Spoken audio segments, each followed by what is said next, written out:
Hello and welcome to the Poorhammer Podcast, episode 114. I'm your host, Brad. This is my co-host, Eric. How's it going? And our illustrious, beloved editor, Baerillyiumo. Hello. You and your fucking trying to actually pronounce them right. I had to do it once on the episode before I lazily mispronounce it for the rest of the episode. You know that you mispronounce it, right? I mispronounce it right? Repeat with me. Baerillyiumo. Baerillyiumo. Baerillyiumo. Baerillyiumo. Baerillyiumo. You just dropped the middle I for some reason. Baerillyiumo. Baerillyiumo. I don't know how are you slurring that?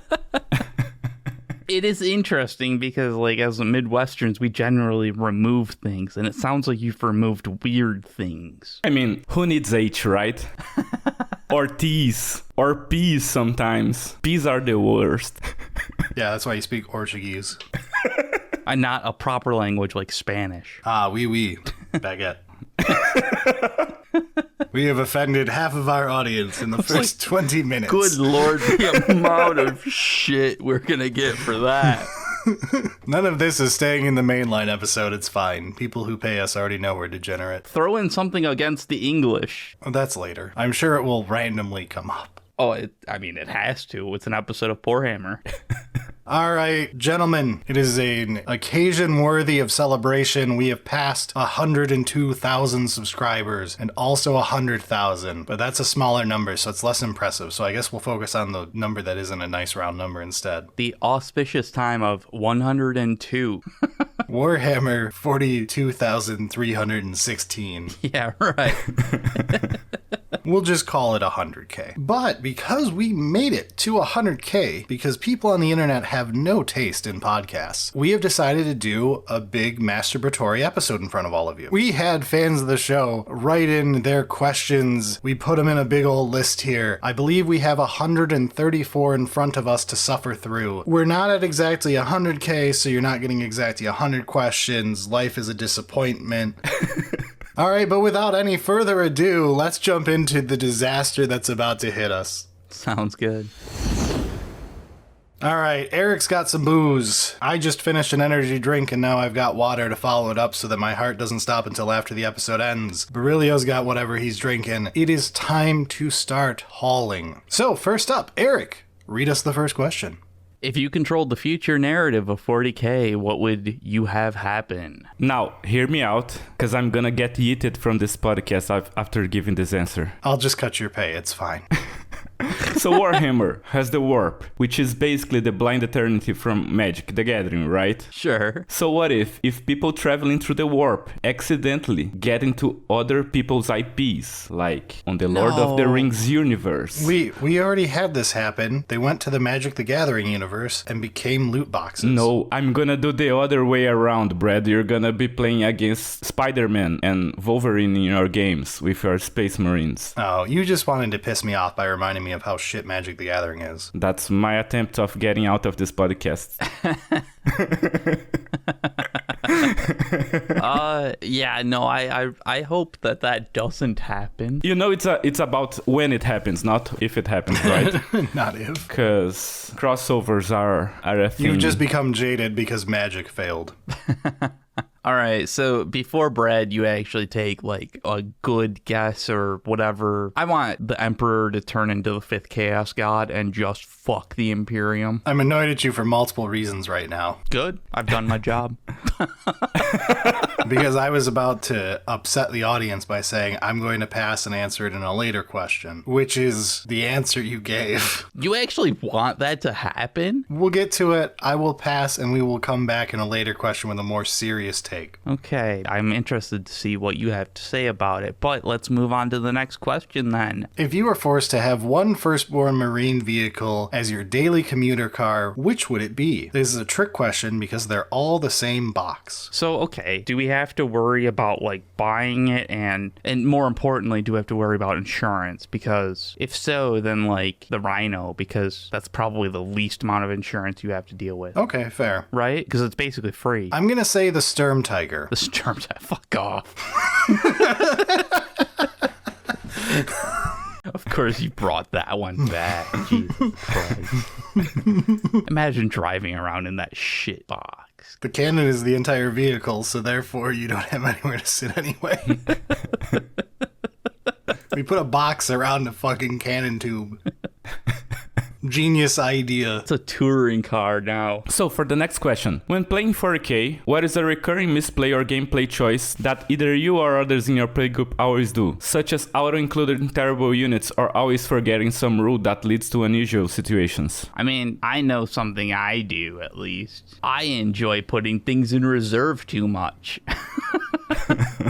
Yes. Just like I would put my entire fucking army in reserve if I could, and it would be absolutely wrong, and I would still do it the next week. I would say for me, it's usually not rules related. It's usually playing bad things, but I tend to do that on purpose. It's trying to have fun. If I'm thinking of a rule that I screw up, I would say it has to be screwing up my cabal points and screwing myself. Yeah. I bet you overthink a lot, Brad. It's either overthinking or going autopilot and realizing that I don't have as many cabal points this turn as I thought I was going to, and I just screw myself over. You make assumptions that, like, it doesn't actually turn out to be that. Yeah. For me, if I don't play it, I can't make misplays. Checkmate atheists. All right, up next. If you could swap one other existing IP to have the same amount of lore, quality of minis, and fandom surrounding it that Warhammer 40k has, what would you pick? That's a loaded one because I don't think the fandom surrounding it is a positive, while the rest of these could be. Hold on. Comparatively to Magic. Yeah, nothing's worse than a Magic player. What IP would I like to have Warhammer's level of game? I'm going to say Magic for the sole fact that it means that Magic gets to have good lore instead of the garbage I put up with for so many years. Wait, one of our live studio audience has corrected me. I take it back. Fuck Magic, I don't care. Monster Hunter. I was going to suggest Path Exile for you, Brad. Imagine having books about its lore and minis and... No, Monster Hunter is the pick. No, that's probably right. Eric, are you going to just pick StarCraft because you're a basic bitch? I mean, like, I honestly don't know of anything that I would care about. Like, StarCraft is basically Warhammer, but in a video game. And with terrible writing. Yeah, it's definitely not any, like, it's not good. But, Look at what they did to Kerrigan with StarCraft 2. oof. Nova wasn't terrible. It doesn't need lore if it has pretty cinematic. Yeah, that's what we're looking at. So then you can have cool StarCraft minis you won't paint. That would be cool. But I mean, we already have with Tyranids. No, I want, like, Protoss and give me the Colossus because the Necron version of it's shit. Yeah, okay. I could see StarCraft. All right, moving on. Since by all accounts, Emperor's Children seems to be coming this edition, what is your dream unit you would like to see? Refreshed models don't count. No Noise Marine refresh. A drummer. I feel like a mobile platform that's just like a rock band would be fun. I agree. I mean, definitely, I just want more noise musical related things. That's like why I'm here. If that's not a branch of the army, that will be disappointed. The one I want most, I think technically breaks the rule and might actually be a refresh. There was like the Noise Dreadnought from like 2nd edition when Chaos got to have Dreadnoughts. Yeah, I know which one you're talking about. That needs to be a thing. That was cool as shit. So I'm going to say it's been so long since it existed that it's good enough. That's my pick. That's fair. Like, there's some really cool shit you can do with that. Stacking speakers that are insane on a... I just want more music-related stuff. Okay, so let me read the next question because I'm gonna get it on the first try. I was going to force you to read it anyway, so it's real good you put yourself up to this. Good luck. Okay, so how many Gits could a Git Gumpa Krump if a Git Krumpa could grump Gits? I had it almost at the end. Perfect. Nailed it. That was pretty good. Yeah. No retries. That's staying in. That's staying in. The worst part is nobody's gonna believe that. I think between lots and lots and lots. I feel like it's more of a time-based thing than a number-based thing, right? Like, how long can, you just chill Krump and Gits? Is it like a Gits per hour measurement then? I feel like it should be, yeah. That's fair. You get like 20 Gits per hour. That's a pretty good rate. That's a Git every 3 minutes. If it's not like a battlefield where they're all crushed together and you have movement time between going places, that's a lot. It is a lot. I mean, there's lots of Gits out there, so you gotta make sure you are efficient while you're Git Krumping. Gotta make sure those Gits get got. Yeah. We're wasting more time on this stupid question.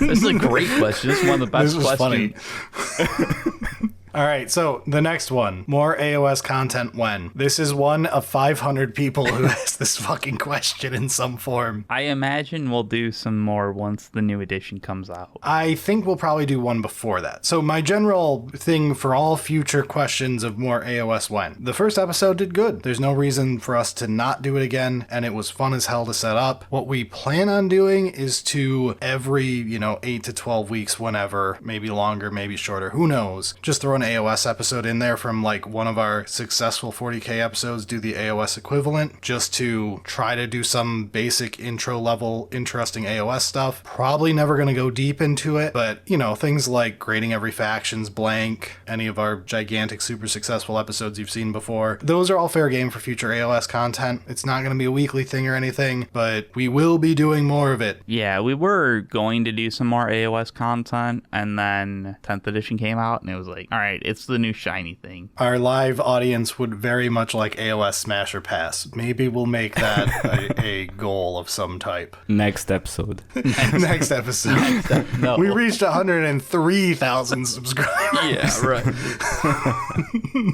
All right. What condiment would you use to best describe represents each Space Marine chapter? All right, guys. All your knowledge of Space Marine chapters is coming into play here. Iron Fists, mustard. Salamanders, hot sauce.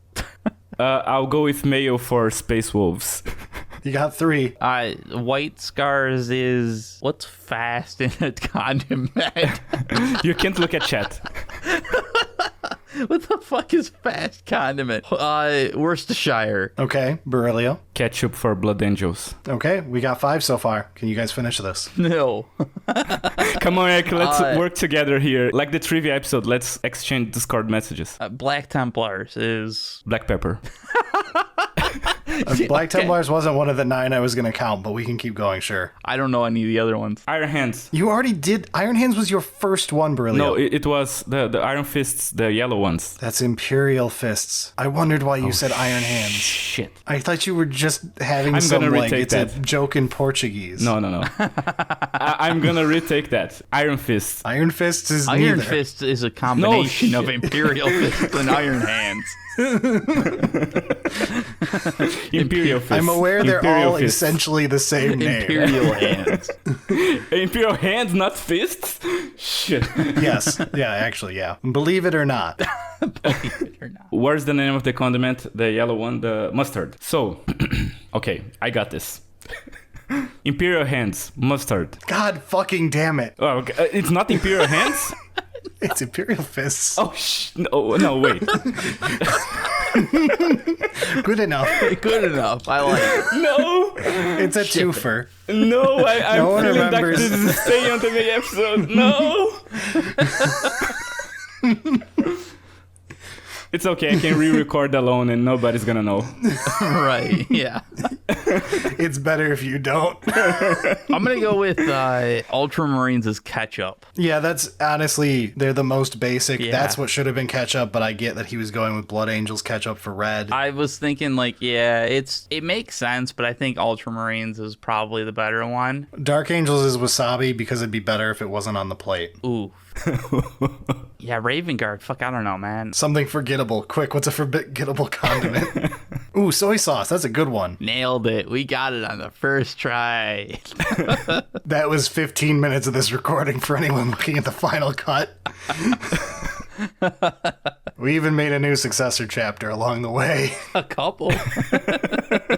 I'm sure that they exist. Like, honestly, there's no way. Oh, I'm sure. Absolutely no way that Imperial Hands doesn't exist. All right, enough of the Imperial Handies. Let's do which factions that exist in the lore do you guys believe deserve tabletop minis which don't already have them? And then someone posting the follow-up of this is bait for Brad to rant about wanting the Exodites. It sounds a lot like bait for you to talk about dinosaurs. And Skaven. Well, banning the ones we mentioned last time we did this in the time before that we did this. Means that I'm out of ideas. So Yep. Eric doesn't know any other factions. So go ahead, Brad. Tell us interesting facts about obscure lore. Okay, so in 30K, there's the Harud, who are like temporal bug people. That's a fucking Doctor Who thing. They're in Infinite Divine too. Oh, it might be. Okay. Ooh, the Slaw is also, they're also cool. That's the one that like is kind of nurgly, right? Where they're the hunters from Halo, where they're like piles of bug in human shape. Anyway, we can move on because we've covered that one to death. You are made Supreme Glorious Dictator of GW. What is your first act as dictator? And what's the reasoning behind that? I feel like if you're a dictator, you don't need reasons, but sure. That was actually going to be a joke of mine.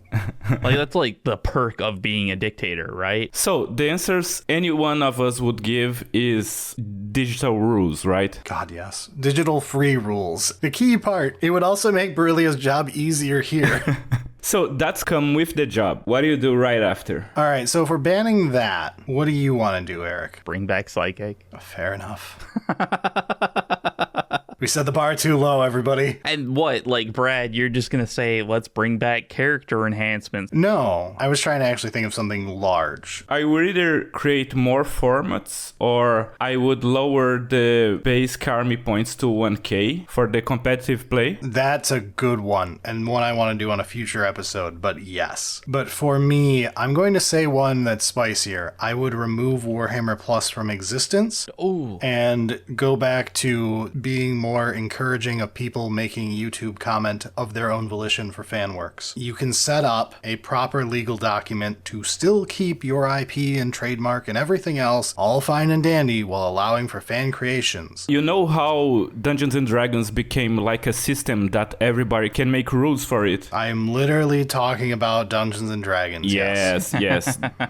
So I'm making it clear. Instead of making the 40k rules, you make a rule system that people can use their minis, they can make their content, they can make their supplements, they can make game modes for it. So you make a rule system that people can reference to. So if you make your supplement and start selling it, you're gonna need to buy the supplement and my basic core rulebook. That's how Dungeons and Dragons work. Yeah. So, for the next one, when's the Airbrush episode coming out? Very soon. Work has already started on it. We should be doing it within the next 2 weeks if the camera does not explode tomorrow, our time, in the past, your time. So the last of the footage we have to record in real life should be done over the weekend, and we've got a bunch of the questions and answers together from the community post we made a while back. There were some fantastic ones in there that made me actually rethink how to approach subjects. It's going to be a great episode, I hope. I'm going to piss off a bunch of people when I yell at them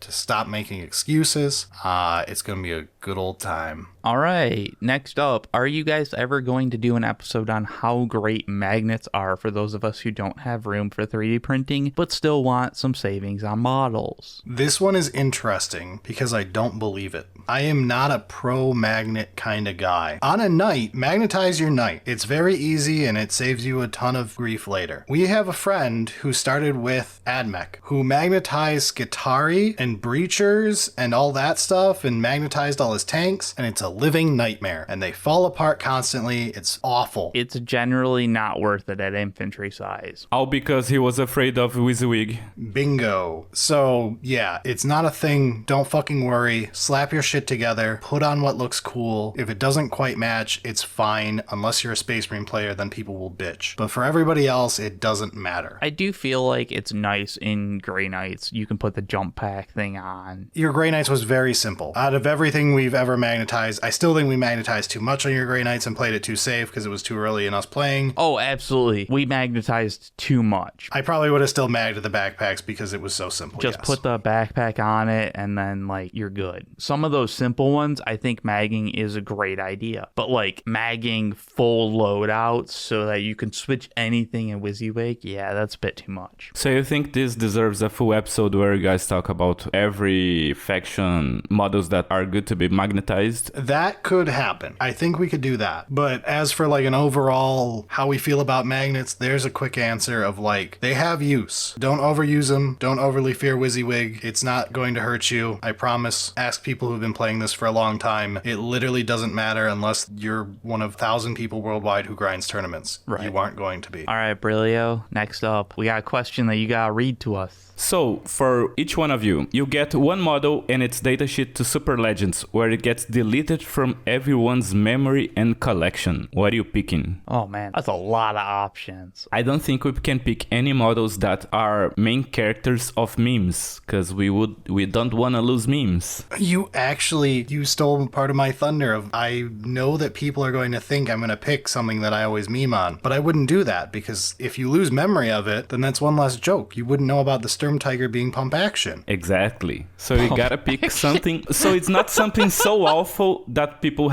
make fun of it, and it's not something good that people like it. It's just something in the middle that's forgettable. I feel like I'm gonna get rid of the Telemon. It's Forge World, and I think it's dumb. And like, if they didn't have to fucking deal with that stupid blocky shit bag, they could make something so much better. I'm just gonna pick the Defiler. We'll have to get a new thumbnail after it's been deleted from history so that we don't break Irminsul. Right, yeah. But other than that, I don't think it's redeeming in any way or memorable. I think we could get rid of Hellbrutes. That's honestly my own thinking, and I didn't have any help from the chat. Wow. Smooth. Truly an original idea. Smooth. It's pretty genius, actually, Brillio. I'm glad you had that completely original idea. Because if you get rid of the Hellbrute, then we don't have an equivalent to Dreads in Chaos. And they'll be like, damn, we should give them Dreads in Chaos. And they'll make something better than the Hellbrute. That makes sense. I mean, there's a lot of potential there, but the Hellbrute's kind of not living up to it. It's the worst consolation prize because you know how good it could be with modern standards, but there's the excuse of, we already gave you a toy. Right. You already have one of those. And you're not Space Marines, so... Speaking of, if Brad was a Space Marine, which chapter would he be in? You guys can answer this one. Ah, shit, man. I gotta rethink about these chapters. No, the obvious answer is the chapter that Brad is always talking shit about. Yeah, the Black Templars. That would be entertaining. You know, people usually get mad when they see something that hits really close to home, that they identify with. That must be the case. He sees himself in Black Templars. Black Templars, because he always goes on rants, which are crusades. That's a good... That is true. He does enjoy his crusade-like rants. One of our patrons said here in the chat, Brad would be Dark Angels because he cares about something that just doesn't fucking matter. That's true. He does really care about lore. What'd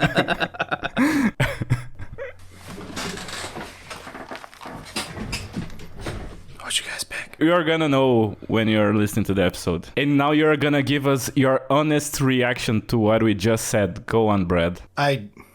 I deserve it after today. I'm not even going to fight.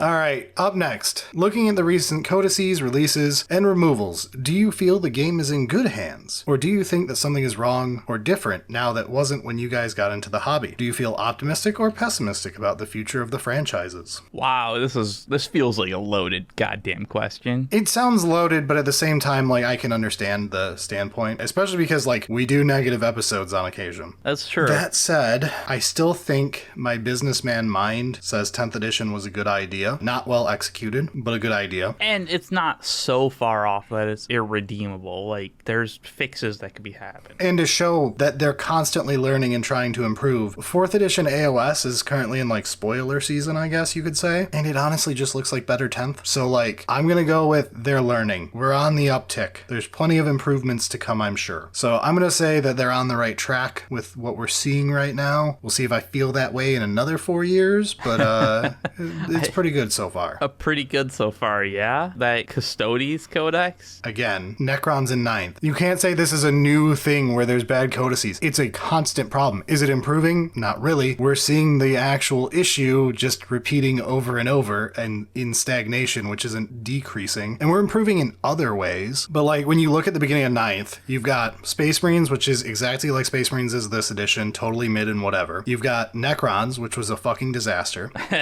Death Guard, which was a fucking disaster. And then we can see even later in the edition, it's not like they got better over the edition, because the episode that got us over our first 1,000 subscribers was just me bitching about the awful state of the Chaos Demons Codex. Yeah. It's not like Ninth didn't have bad codices. They were fucking everywhere. Yeah, it's true. So you know how Konami has the Digimon card game, who is basically a test for the One Piece card game? Yes. It feels to me that Warhammer 40k is the base test game for AoS. Okay, so that's actually a common trope, and I don't even think it's wrong, of like a lot of people joke that the AoS is the dev team's favorite game. Yeah. And that they'll try things in 40k and then fix them when they do the next AoS edition a year later. I don't even think that's wrong. I mean, AoS is absolutely the modeler's favorite. Yeah, they are god tier. They're absolutely putting more effort there. And it seems like rules-wise it's also the case, like they're fixing Psychic. Asterisk, we think. We're still in spoiler season. Yeah. We'll see when it comes out, but it looks good. They are also fixing some things like the extra turn that you can get, right? Yeah, the double turn is interesting because more serious AoS players will remind you when you know it's part of the game, you properly play around its existence. It's not a problem, it's part of design. But for casuals running in blindly who don't know any better, it will be the thing that blows them out and then they get pissed off. Fixing the double turn, they're trying to fix the real issue, which is that the double turn would just randomly destroy a new player and get them pissed off at the rules. We could argue if double turn is good or not, but that's a whole separate thing. So for the next question, what's something you wish the broader community understood about tabletop gaming, or specifically Warhammer? Ooh, I want people to stop worrying and just enjoy the company that you're actually playing with. Yes, the fact that tabletop games are an excuse to hang out. Yeah, and physically, like, interact with other people that you enjoy spending time with. Enjoy that more than just doing the game. It's like, okay, we're hanging out, we're having fun. I'm going to say a big part for me is something I didn't get early, which is you don't have to rush. Eric, shut up. I know you're going to be snarky.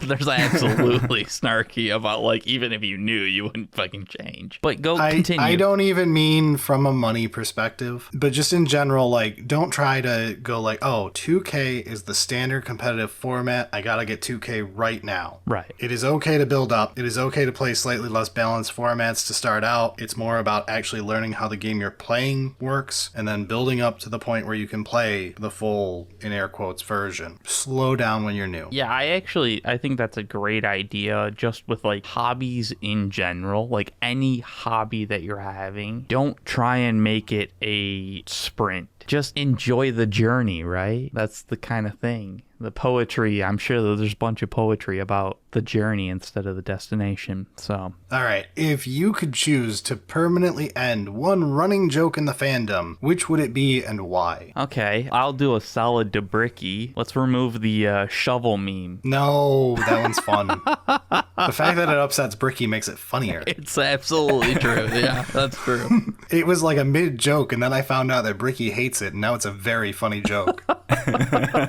More shovel memes everywhere. Fill Reddit. Send it to Bricky so he can react to it. What do you have that you want to get rid of, Brad? I don't think there's a running joke I hate in Warhammer. The thing for me is the beating stuff to death. You get one good joke, and then every single Warhammer feed I look at is that joke for the next 2 months till they burn themselves out, if that makes sense. It's learning moderation, learning to chuckle at something and move on. Don't make 400 Waffle House jokes until it's not funny. Leave it at the one that was really funny. I don't know what you're talking about. I still think they're all hilarious. Come on. It's a good joke. But like, yeah. And then they just did it for 8 weeks until it lost the funny. Yeah, but if you like keep going, then it gets funny again, right? That's how we've like banked all of our whole history of podcasting.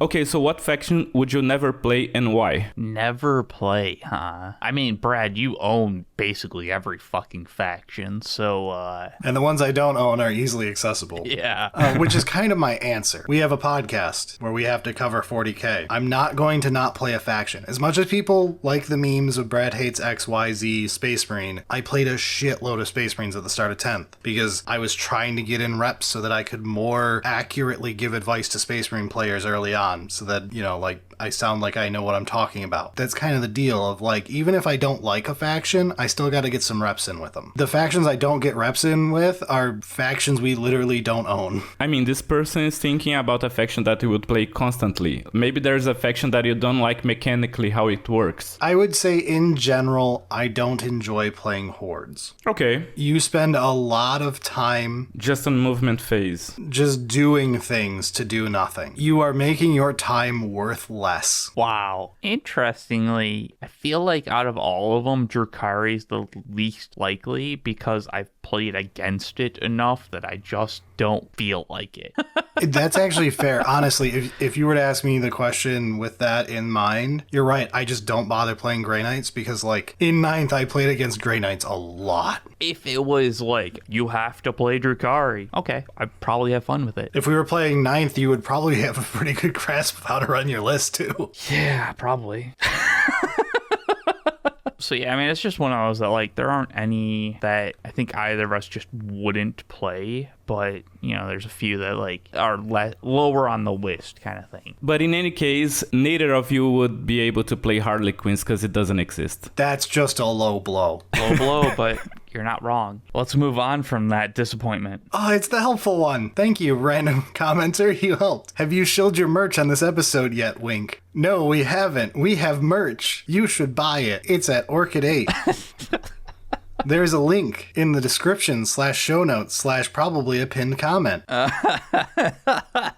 You could help keep Baerillyiumo alive. And also, you could do the YouTube pleasantries while I'm thinking about those, because I'm not going to remember later. I enjoy that Brilio is calling you a coward for not just being like, no, next question is. And, like, he gets paid by us getting money.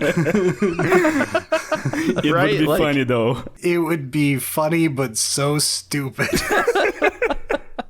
All right, for a more serious question, are you guys going to be doing a kit bashing episode sometime in the future? Also, to what extent are each of your armies kit bashed? We got a lot of questions of people asking, are you going to do an episode about blank? The answer is probably yes, but it's in a giant pile. We have pages of episode ideas. We will always accept more. In these comments, there were ones I had to add to the list. They were very good, and I could record an episode next week about them. Do not be shy about adding to this list, but the answer is always yes, at some point we'll be doing it. As for the more interesting one, to what extent are your armies kit bashed? It does vary by army, and there's a whole spiel on my end, so we can start more with Eric, which is not going to be a very impressive answer. No.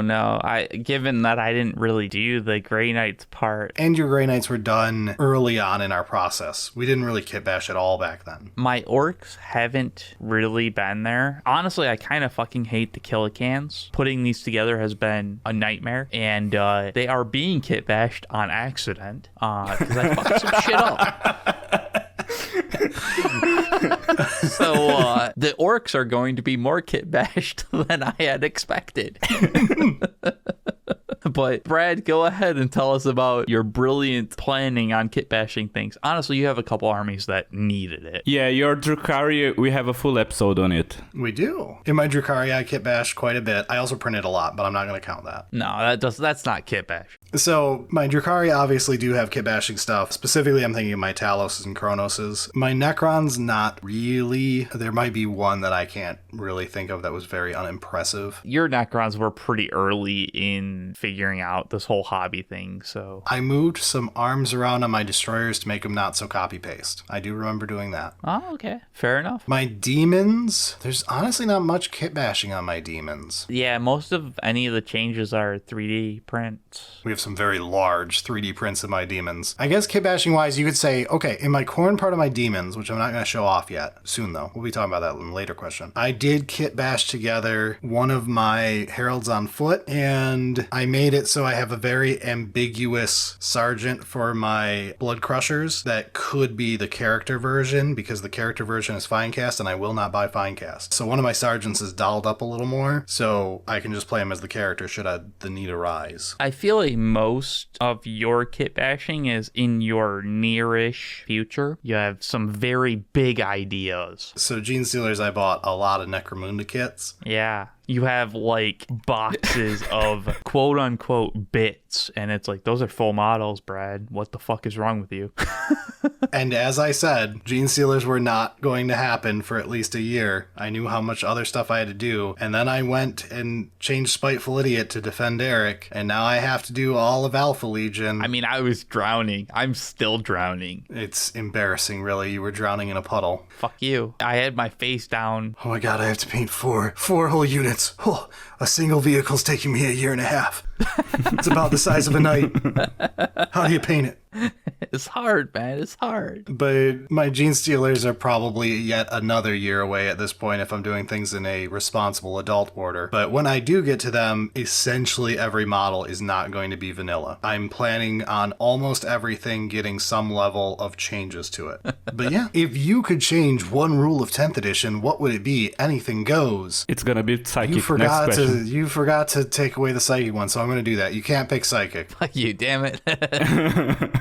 Do hammers count? Can I bring hammers back as a No. rule?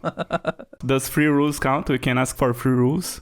I feel like tank shock is weird as a core rule. It feels like it should be more of a like faction specific thing for the tanks that like actually would be interested in it. Wait, Eric, I think the correct answer is to remove battle shock. You son of a bitch, would you fucking get out of here? I still have to answer. But look, Brad, we're going to fix the Tyranids Codex by removing battle shock. If battle shock doesn't exist, the Tyranids get another army rule, and their codex gets a little better, because it can't get worse. I'm really mad that you stole Battle Shock from me. Relax, there are a lot of things that needs fixing in 40k. Got him. That's true. There are a few options here. So, all right, Brad, you don't get battle shock. You got to think of something new. Baerillyiumo beat you to battle shock. And why is it grenades? No, I actually don't mind grenades. Really? I fucking love mortals, you idiot. We need 5 more grenade strats. Mortals are the best. Yeah, you like customization in your characters. Maybe make characters' data sheets more customizable. I mean, that's not really a rule. That's my problem is I don't want to do game design changes. I want to do actual rule changes. Battle Shock was a stretch, but it was really what I wanted to do. That was a bit of a stretch, but it was perfect. Honestly, okay, I don't want to get rid of grenades. I want grenades changed to something a little more abstract so that you can get it in places where it doesn't currently exist. Because it's not fair that some factions don't even get to use grenades, and other factions have it on models that in no way have a grenade anywhere but their prison pocket. Yeah. Like Necrons don't get grenades, but like every Space Marine. Every Space Marine has a grenade up his ass, yeah. Where the fuck did you put that? What? And how about we change the 5-turn structure of the game for maybe 3 turns? That's a spicier one. That's a hell of a change. God damn. I haven't played many games, but the games I played, I felt like as the game approached turns 4 and 5, things matter less and less. It's generally known by turn 3 who's likely to win. It's true, and I feel like I understand what he's saying of like the ones where you don't know by the end of turn 3, you feel like you're doing homework trying to finish the game off when you want to go to a game where you guys have all your models again. That's true, where you're like, if you do this, I'll get this many points. If I do these things, then I'll get that many points. When you're just trying to talk like, it out to avoid having to play out, having 2 units each moving into corners. Yeah, and you're like, okay, which one of us actually gets to the, like, oh, I actually win because these things happen. I think it's slightly spicy to recommend that, but at the same time, I understand why you're recommending it. Yeah, it would definitely speed things up. So I don't totally hate the concept, even though I think it might be a little extreme. It's not a terrible thing to thought experiment throughout. Contemplate, yeah. Would you change army size or maybe battlefield size? That's a whole different setup, yeah. I would like games to be 1,000 points by default, which honestly, if you look at 1,500. If you look at AoS armies were 40k armies size-wise are closer to 1,000 point games than they are 2,000 point point games. Yeah, that's true, yeah. I look at an AoS army, I'm like, this feels like it would be less of a chore to actually do my movement phase and to hide things and all that. Although there's not as much hiding, but that's still a whole different You're the topic. boring person who doesn't like horde armies, so... I do agree that 2K points can feel like, we're just wasting time moving shit around kind of thing. Like, I get it. Okay, so if you guys could create a new army with completely different team than anything else going in 40K, what would you make? Fuck you, Brad. You don't get dinosaur as a theme. No, I'm not going to do it. Okay. I'm not doing the easy ones. So let's look at AoS to see what they have that we don't have. They have an underwater themed army on Idoneth Deepkin. They also have Noise Marines that we are getting. I've got it. Okay, I have one now that you're saying this out loud. So gas giants, notoriously common types of planets. Yeah. But an army of planets? No, calm down. It's a fucking lead-in, you son of a bitch. Okay, I'm calm. No, he's talking about space whales floating through gas giants. Correct. Eric has also read The Algebraist.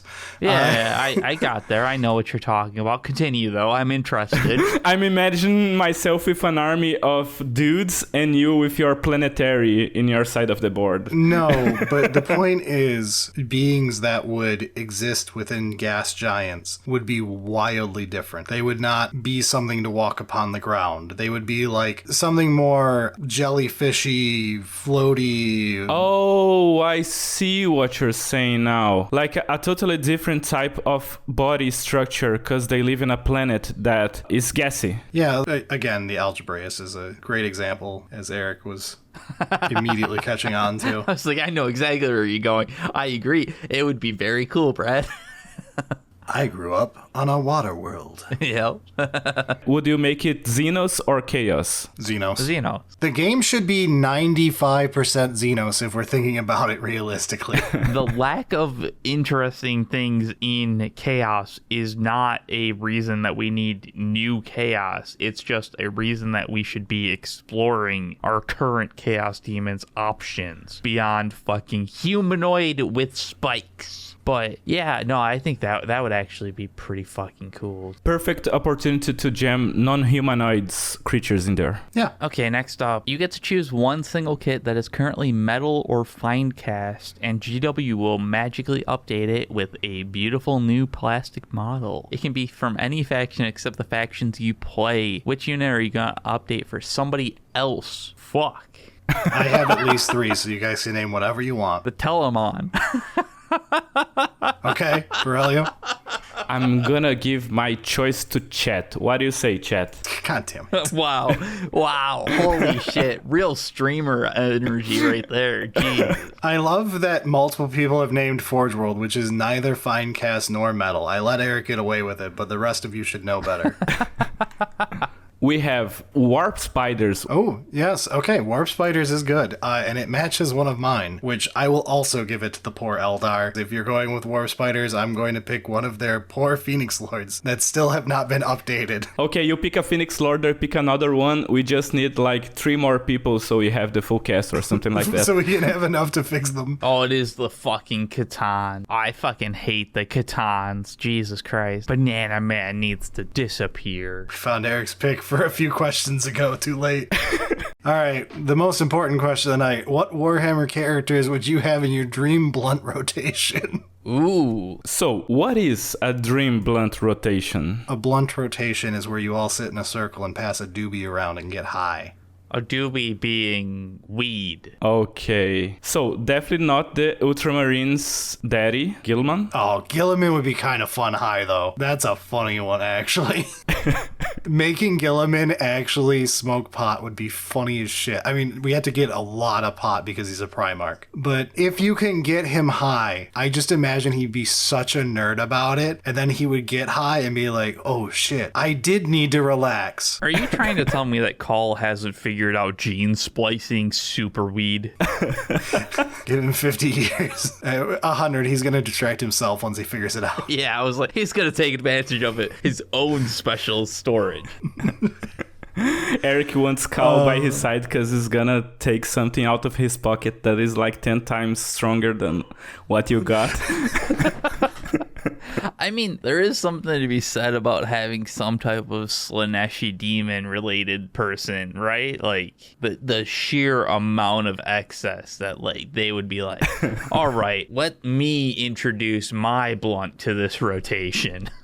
You're doing like Shalaxi. Yeah, right? Like, you do not want Vect. Holy shit. Do you know what Vect does for fun? Vect is the leader of the Drukhari. oh. He leads the Drukhari. I mean, that might be a bit much, but like at the same time, I was like, yeah. No, for our studio audience, Vect is not in my pick, holy god. Everyone keeps mentioning Trazyn. If you can get Trazyn high with whatever we're doing, he'd be pretty fun. I feel like he would not shut up, though. No, he would constantly either be complaining or talking about something in his museum. It would be the most boring fucking thing ever. Now for my pick, you don't want Bile after reading the Bile books. Holy shit, he's just going to quote ancient poems at you. It's going to be a fucking nightmare. You're just gonna fall asleep to it. He loves reading ancient poetry. I gotta pick Ahriman. But with that voice? Not with it. Maybe his voice gets fixed when he's high. Like, you know when you go down an octave? Yeah, you just chill Maybe it out and you fixes finally like lose the nasally. Dude, fucking imagine smoking with one of the orcs, like fucking Mad Doc Grotznick or something. What the fuck are they gonna get up to? All right, we gotta move on. Guys, it has been 2 hours. We have answered 20-something questions. We have to go. Yeah, but like just for a moment, think of the strain that Grotznick is gonna put together, all right? Eric, I'm disappointed in you. You didn't pick the fit lady. She would also not be fun to bring around. But that will be Eric's only chance. Oh, I missed my chance. Oh no. All right, enough of that. For the next one, do you have any personally made fluff for your factions or units, such as a created sub-faction or a backstory for a particular unit? We have answered this before, but it was a long time ago. During our Crusades of 9th edition, I made a whole backstory for my Necrons and have a dynasty and a named character and all that. And one day when I want to cringe everybody to death, I will regale you with this. You went fucking deep. Meanwhile, I was like, the Weeb Squad. Yeah. When I did my Drukhari one, it was all JoJo references. it was poorly translated JoJo references. Oh, it was the very best. fun. Yeah, it was hilarious. I actually expect that we'll have something more for this once we actually do 10th edition Crusades. Yes. Once we have enough released that we can properly do it. We need all of our armies to exist with a Codex so that we can play Crusade with Codex rules, because you don't want to be playing Crusade without your Codex. It's not very fun. We did learn that it's not very fun. We learned that in 9th. Yeah. All right. Brad, do you remember to feed Baerillyiumo from time to time? He makes too much money, he gets fed too often, and he leaves mistakes in episodes. So that sums this up. And he chose a piss poor time to go to the bathroom. So he's not here to defend himself and call me a liar.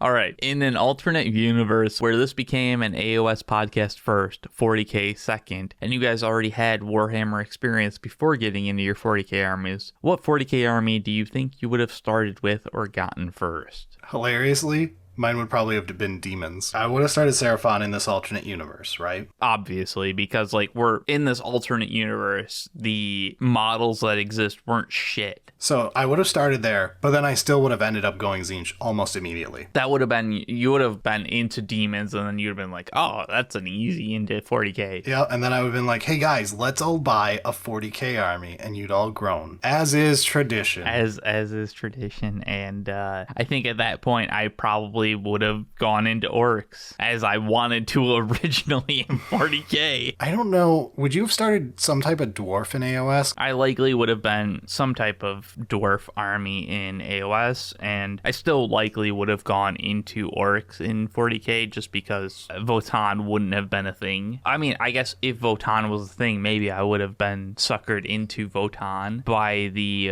dwarf overlay with the cool ass Teenage Mutant Ninja Ninja Turtle struck, but likely I still would have been Orks. Moving on. What is your most memorable game that involved a stupid/meme army list, additionally or otherwise? Did you use any of your lists from your meme lists episode? If so, how was it? We did not play any of the meme lists from the meme list episode. Those were a bit more meme than like we generally actually play with. We like to play some stupid shit, but like... Yeah, I would have stepped all those memes back a peg, except for, ironically, I'm pretty sure any AdMech list that I accidentally build would be one. So you could say I have played the AdMech meme list. Fair enough. It's just that expensive. It's a different kind of meme, but yes. As for an actual stupid meme list, I absolutely loved, I think I talked about it on the show before, when we were first starting out in 10th, I played a bunch of Space Wolves, and I played an all dread list where I had Murderfang and Bjorn, and we did the whole 9 yards. It was only dreads. It was fucking bullshit, and honestly, a large reason of why I hate Grey Knights right now. It was so fun. Dude, Murderfang doesn't give a fuck. He just fights. Yeah. If anything happens, Murderfang fights. He just keeps fighting. Murderfang may be one of my most joyful models in 40k right now, and he's not even in my faction. He is a very fun model when you figure out his role. But yeah, I mean, like, beyond that, honestly, we try not to be, like, stupid meme lists that we run. Like, there's a certain amount of, like, reasonableness. Part of the problem is, like, true memery often requires you spend a lot of money on bad purchases. Like, I love an all-destroyer list, but I can't run maximum of certain types of destroyers because I just don't own that many of each type. So mine's pretty well balanced when I play that. Because it would be fucking stupid to own that many of them. Yeah. So it depends, like, what level of meme. So for the next question, how do you guys manage to sound so cool? I enjoy every minute of listening to your podcast. I'm gonna pin this up on my wall at work. Are you listening at like 2x speed or something like that? Editing magic. Yeah, editing magic. I just want to put this up on my wall at work and make all my employees read this quote. Wow. What a bastard. I'm gonna frame it. Did you see this? Every 5 minutes. Also frame it in your house, Brad. Jenny will love it. Oh yeah. Absolute. That's a genius idea. I haven't had a fight with my wife this week. Genius. If I lose this job, marriage at counselor. There it is. All right. Up next. Question for each of you. What specific unit does the Chaos Demon Codex need to make each god's faction playable by themselves? No mortal followers allowed. Let's take the 4 gods and do one for each. I'm thinking more on gameplay. So Nurgle doesn't need things to hold points because they have Nurglings. They need everything else though. Yeah. So let's make a fast biker unit. I know we have the guys. No, you do not put a fast biker unit in fucking Nurgle. No, let me have it. You could put a slow biker unit in Nurgle, and I'd be okay with it. They've also got plague drones, which are not the slowest anyway. So, like, you have an option that's somewhat mobile. Try again.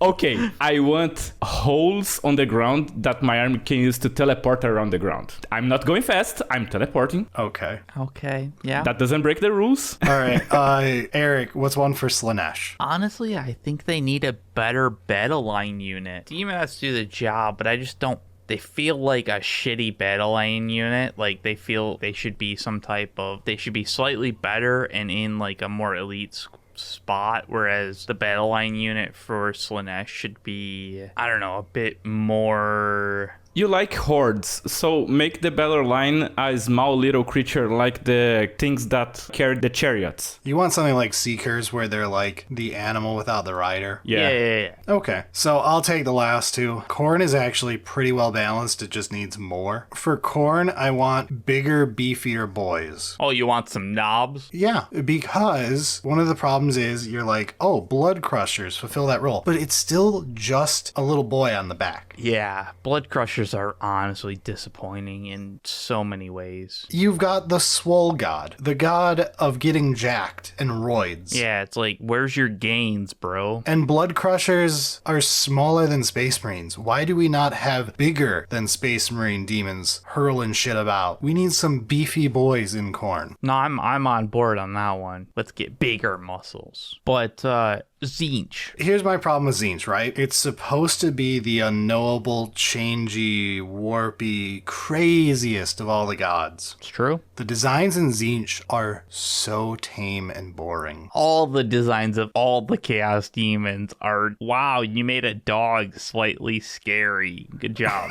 idiot. Demons in general do not have enough toking up before designing them. If you're designing a demon, you need to be fucked out of your gourd. Doubly so for Tzeentch. I want to see tentacles, eyeballs. Octopuses are great for forbidden knowledge type stuff. We can still sneak some feathers and stuff in there to keep the crow theme. It's a great theme. Absolutely. Not gonna say no to it. Yeah. Go more crow than vulture though. There's so many you could do. I'm saying like a birdmen unit would be really good. If you've seen my Chaos Spawn, which have appeared sometimes on episodes before, I'm sure Baerillyiumo can find them. They are basically balls of tentacles and eyeballs. A unit like that would be much better for Tzeentch. No, Zangor don't count as birdmen. No. That is a goat with a beak. Anyway, that's enough of this question though. Let's move on. Up next, is there a way to help/benefit Baerillyiumo, i.e. computer components or Nurgle stuff he can't get, etc.? We already make sure Baerillyiumo has what he needs. But we do have a P.O. box. Yes, we could get Baerillyiumo things if you guys ship them to us. It's not free to do so, but it's totally fine. I'll ship him stuff if you guys have things you want to give him. He doesn't need things for his job. We take care of everything for that. If you've got spare Nurgle demons or Death Guard and you want to throw them at Baerillyiumo, Or use our P.O. box or whatever. Eden F. Deepkin for AoS. Now you like IDK? Yes. Okay, so apparently he wants IDK for Christmas too. There you go. P.O. box will be on the screen and not written anywhere because we can't write it because bots on YouTube will fucking destroy it. Oh, come on, Brad. It'll be okay, says the person who doesn't check. Who never checks it. Not that I've done a good job. It's been 4 months. Oh, God. Oh, while we're talking about this, if you ever ship anything to the show, just send us an email saying you're doing so. Maybe ask before shipping it. A courtesy reminder that I have to go check the P.O. box. Yeah, otherwise it might be 4 months before you find it.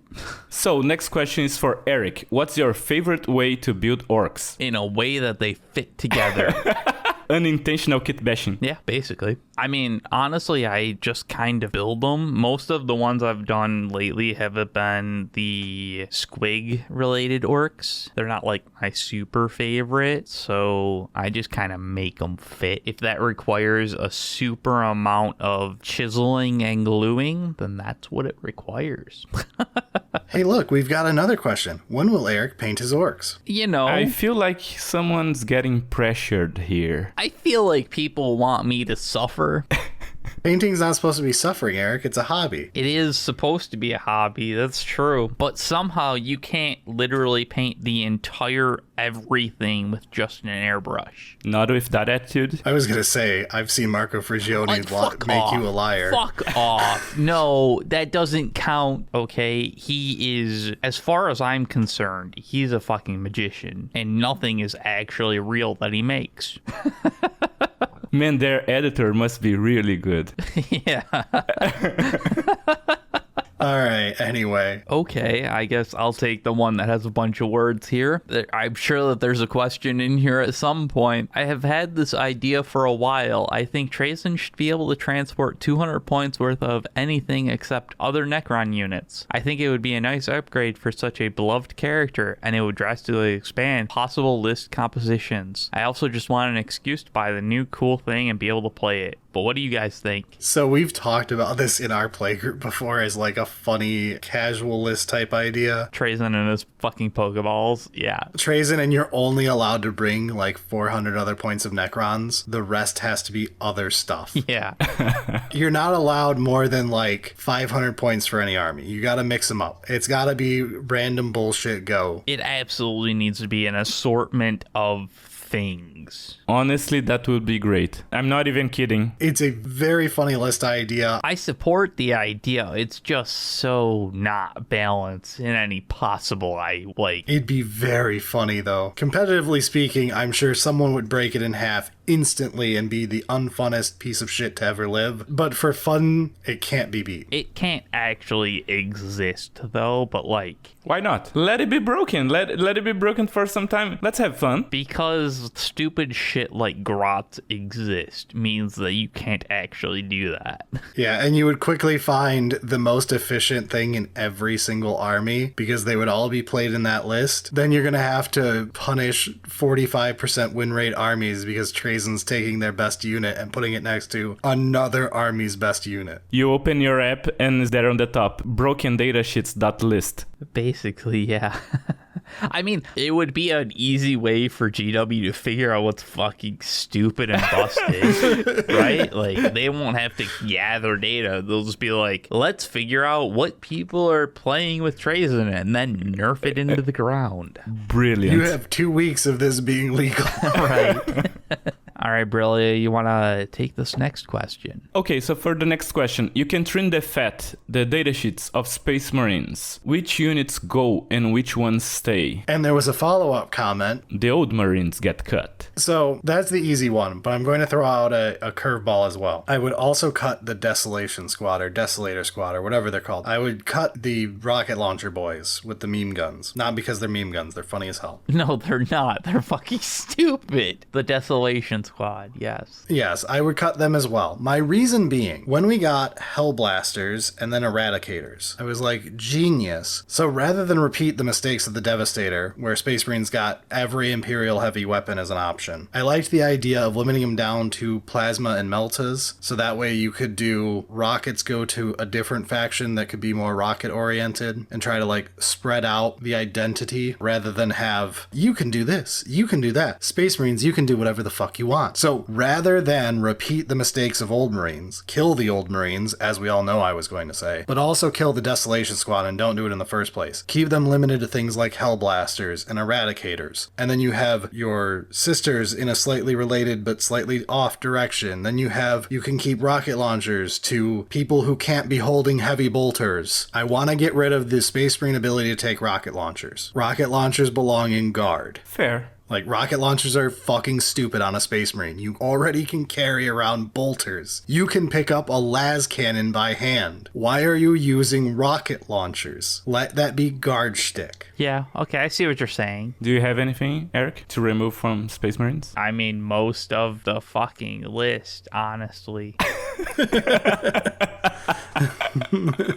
There's just so much overlap that I'm like, the fuck is the difference between so many of these units that are so closely named, like Interceptor, Incursor, Infurus, Infiltrator? Fuck off.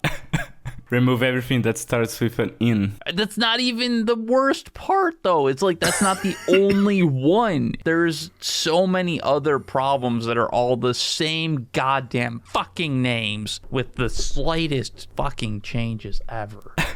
So let's move on to the next question. After the debacle with the based on real life tank, do you have any favorite real life parallels in 40k? I love that the Space Marine Scout Shotgun is based off the Spaz 12. Wow. Yeah, I also enjoy that Spaz 12 that looks like a brick shithouse. I like that the Great Unclean one is based on her mama.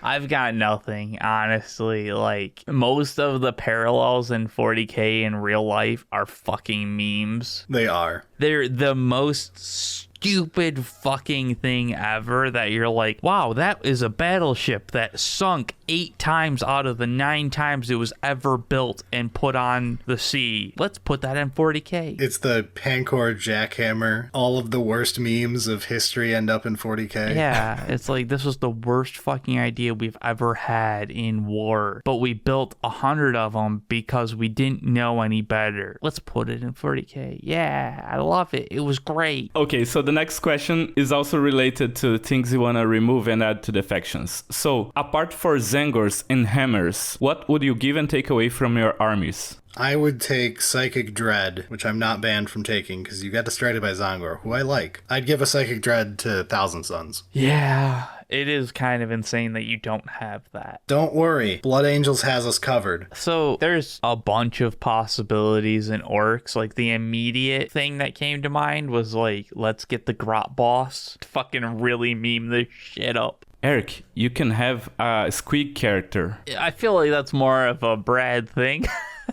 I like the Squigs, Yeah. not so much Eric. They're fine. There's a lot of potential with expanding the Grot range in Orks. Some more Grot planes and tanks and, you know, more than just lull their expendable battle line units. Okay, but hear me out. Squigs.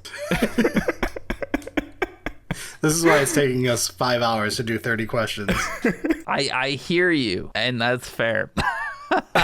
Yeah, I feel like I just kind of want like a Grot Boss. There's a few things I would like in Grey Knights, but most of what I want are related to Psychic, which doesn't really exist. So Can we make the Grot Boss riding a Squig? fine, sure. Okay, I'll settle for that. It doesn't really make any sense, but yes.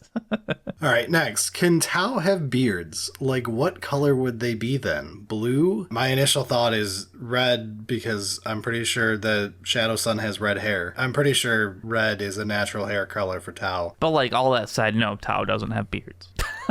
They could have beards. I think a cool, like, sensei beard on a Tau would look kind of cool. Like the actual, like, super long, like, mustache that, like, twirls way down. Yeah. Sure. All right. Why do I get all warm and tingly inside when I hear the word Baerillyiumo? Baerillyiumo. However you say it. Fuck you. Baerillyiumo, say it. Baerillyiumo. So, for everyone who doesn't know in the audience, Yes, we should explain your name. Baerillyiumo is beryllium in Portuguese. That's because my nickname on high school, my clan playing video games at LAN cafes were the family for 2A on the periodic table, and beryllium was one of the elements. So my nickname became Baerillyiumo, and my friends got the nicknames from the other elements. You had to stick with number 4? I mean, better than having calcium as your nickname. Dude, beryllium is a sweet element, though. The disappearing spoon, classic. In Portuguese, strôncio is the only one that is better than beryllium, like pronouncing. Stroncio? I think it's just strontium. Not that I know much that it's ever been used in anything ever. Like, it's a fucking most useless metal ever. So that's the origin of the nickname. If you don't know how to write it, Put it up on YouTube right now in full caps so that everyone can stop spelling it wrong constantly. I think we should get a collage of all of the different ways people have tried to spell Baerillyiumo. It's amazing. It's not helped by the fact that I constantly mispronounce it.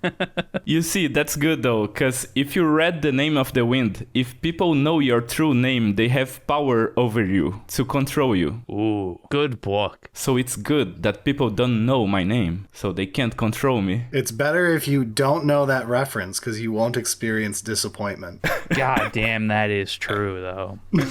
One day, Brad, one day the third book on the series will come out. Yeah. No, it won't. I've given up hope. It and Dance of Dragons are just around the corner for you nerds. Have fun. Maybe you'll get a fourth Lord of the Rings book. And also the series will come out one day, you see. Oh. 10 years in production. That fucking hurts. God The damn. book series written by Valve. All right. If you would have to start the 40K hobby from scratch, what would you do differently? Is it bad to say I wouldn't have given up on orcs? I wouldn't start Necrons. Would it be demons? I enjoy Thousand Suns too much. I probably would have just gone Drukhari because we would have started when we started, and I was going to enjoy Drukhari through all of 9th, and Thousand Suns right after because they have so much variety between the two of them. I loved them both through 9th edition. I ended up playing a lot more Thousand Suns than Drukhari long term. I would say Drukhari into Thousand Suns, and then I would have gotten into Demons instead of doing it so early and kind of dropping them, and then Demons would be my side toy that would probably be getting completed around now either way. And I just wouldn't have had my Necrons. I mean, would you have tried to dig deeper into the lore because you're a lore guy? I probably would have followed pretty much the same lore thing I did, to be honest. I don't think that would have changed. Fair enough. So, like, realistically, we both would have ended up in the same exact spot as we were. Okay, so for the next one, I know you probably don't like to think about it, but if you end up ever doing it, what's the next army you're each thinking of building or playing? Well, that's interesting given some of our recent ideas. And you see why I may have put this one here. Yeah, there's potentially an episode that's coming up soon, TM. Yeah, so to give everyone a tasty little look into the future, we have been working on an episode since December. Yeah. We're really happy that we're 2/3 done.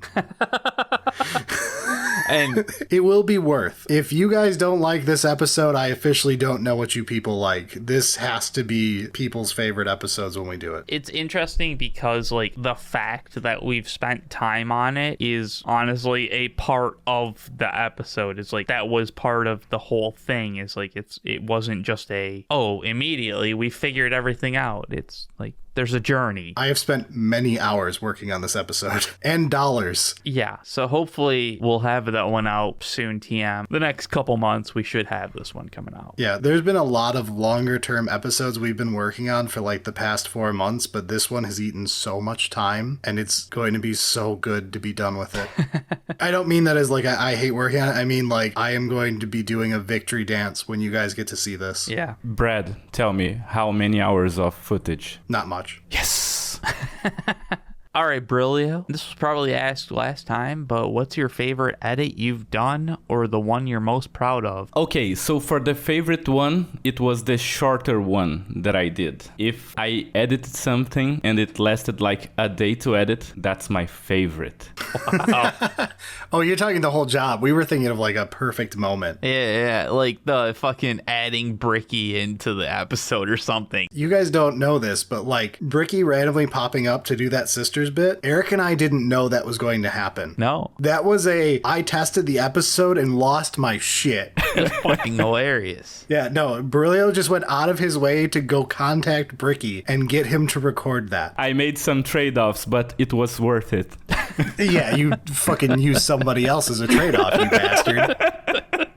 But yeah, I really liked this last bit that we did, like the cold opening with the chain noise. That was really fun to do. Oh, the one we did for book club last week had my wife in stitches. She loved that stupid Yu-Gi-Oh edit because she was laughing at the original me realizing it and testing it with her. And then when she saw it on the video one, she lost it. Yeah, so I really like these moments. And there's another question here. You all got any pets? I do not at the moment. I'm living in an apartment, and it's kind of a pain in the ass to have a pet while you're in an apartment. So, Brad. I have a corgi. This is a cute little bastard. He is a cute little bastard. Bastard is the key underlined word. It's true. God damn, he's shedding so much. He's so bad right now. I got home after seeing him, and I was like, oh, all of these clothes are going immediately into the bin for getting washed. Holy shit.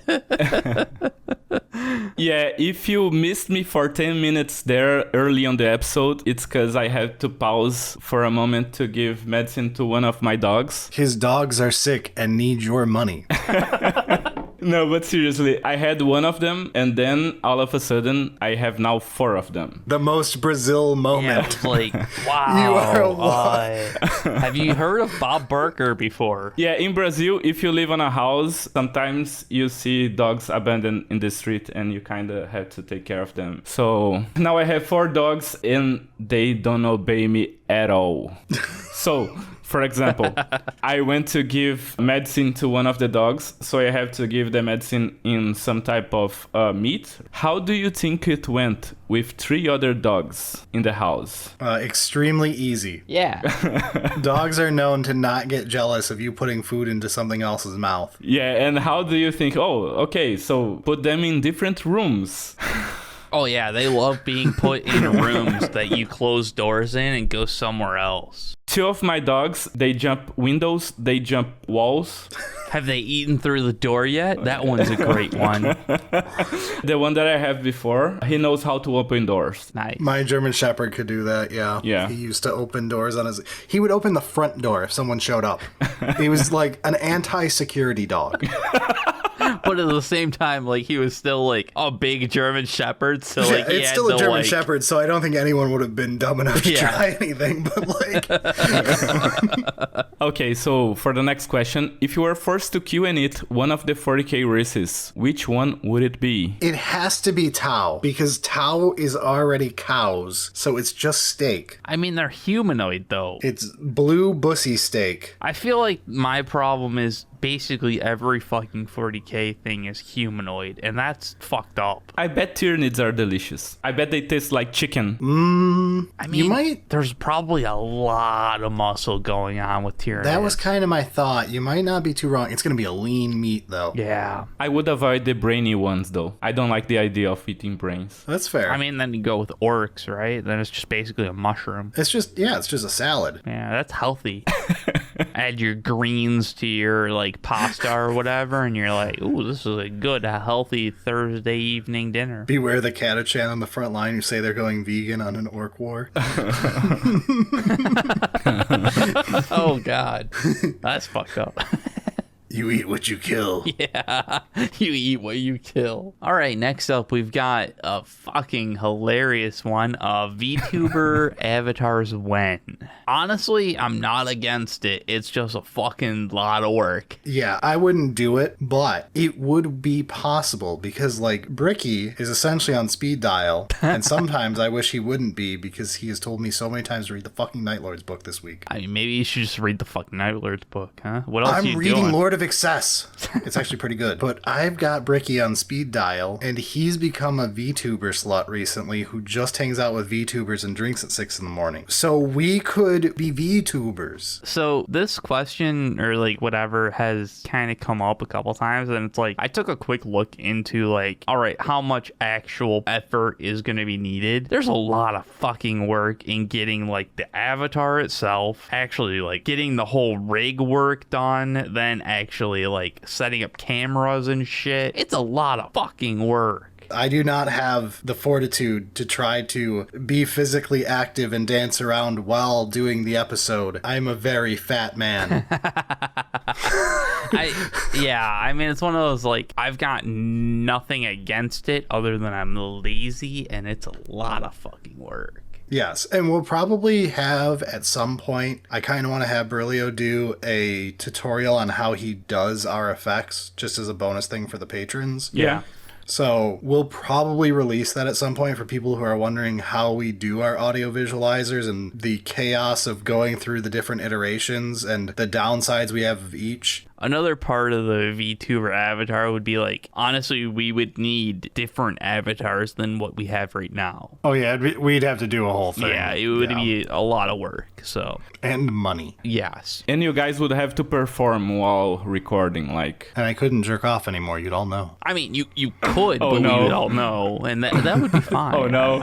I think that would be, there would be a section of the audience that would pay for that. You know what? If I have to listen to this, you all have listened to this. I'm not cutting this. All right. Guys, it's been 3 hours. We're not halfway done. We have to go at a pace. You're a pace.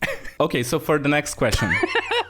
If you could swap out the Grey Knights' teleportation shenanigans for their own version or Cabal points, complete with their unique psychic powers, would you? Yes. So I'm a huge fan of the teleportation. Like, moving units around on the battlefield like that is like super fun to me. I definitely overvalue things like that during deployment, but the reason I got into Grey Knights was being the psychic badass space marines. That's why I play Grey Knights, is the psychic badasses. Yeah, spells are fun, and teleporting is also fun, but teleporting is one spell if you want, and psychic is a lot of stuff going on, so... Yeah, I definitely would prefer the Cabal points psychic power. Like, let's bring psychic back to Grey Knights. I would love that. So, for one more question, Brad, why do you hate elves? They are a very basic trope and not a good one. They are based on everything boring and basic from one of my least favorite authors who caused the stagnation of all fantasy books. That is absolutely not true. He definitely gave a new idea to the genre of fantasy itself. Didn't fucking stagnate it. The final idea, because nobody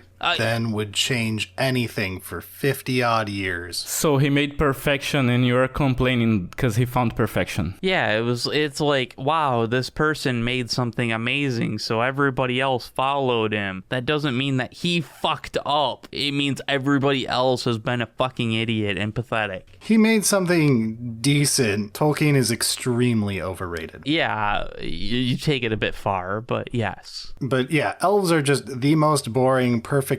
They're Space Marines, but fantasy. They're literally why everyone hates Space Marine players. Oh, yeah, fucking the most based person in chat. Wheel of Time did it better. Of course it did. Wheel of Time's fucking perfection, except for the last 2 books. So, Brad, let's go back to it. Why do you think Tolkien is overrated? Because he made a mediocre series with bad writing and decent world building, and then no one ever tried to invent anything after that for forever. Everyone just copied. You gotta have a dwarf, you gotta have an elf, you gotta have an orc. It is the most basic thing that just was in all Western media for forever. I agree. Yeah, but like, Isekai has been slammed into it. Like, that's a new thing. So, like, come on, man. You can't be hating the first person that put together Isekai. It's brilliant in its original interpretation. Help me bring up the next question. Are you trying to say that Sword Art Online isn't great? No. All right. If you could fix Psychic in 10th edition, how would you do it? Jesus Christ, that's an expensive fucking question. Let's do it simply. We're just going to do AoS 4th edition. Copy, paste, done. I don't even know if it'll be good yet, but it's better than what we got. Okay, I'm gonna make a new system, okay? To cast spells, we need resources, right? You know One Piece, the card game. I do. They like the mana system on that card game. The Dawn system. Yeah. They're Dawns. So, you start gaining a little bit of mana on the start, like 1 mana on the first turn, and then it becomes double that. It becomes 2 mana, and then you start gaining 2 mana every turn. Yeah, it's just like Technically, if you go Hearthstone. second, you gain 2 mana every turn. So you go Yeah, just 1, like 3, Hearthstone. 5, 7, 9, and the other player goes 2, 4, 6, 8, 10. 40k is a 5-turn game right now. So we can do a system like that, where you get some psychic points, a small amount on the first turn, you get a bigger amount on the second turn, and then it keeps getting bigger. It becomes a resource management system where you have to manage if you're going to cast late game a lot of cheap spells or one big spell. Like, will you play a 6 mana spell on turn 3, or will you going to play 3 2-mana spells? Okay, this is actually close to something we were discussing at dinner. It's still not going to be possible just because you can't be adding in cards in a system like this, though. But you have command points, for example. You don't need cards to have command points. You don't need cards to have mana. It's just counting how much resources do you have. Like, having a dice to count your mana is pretty simple. Yeah. I'm not totally against the idea. You have a dice to count your mana, and you have your table of spells. It's simple. Okay, it's simple. As the Grey Knight player, I accept it. I'll take it. If you could give any faction a new named character with a book dedicated to them and a model, who deserves it the most? It's Votann. I was originally, it would be Tyranids. That would be so cool. And then I was like, hold on. Fucking, let's give Votann something. You added a faction and forgot the lore.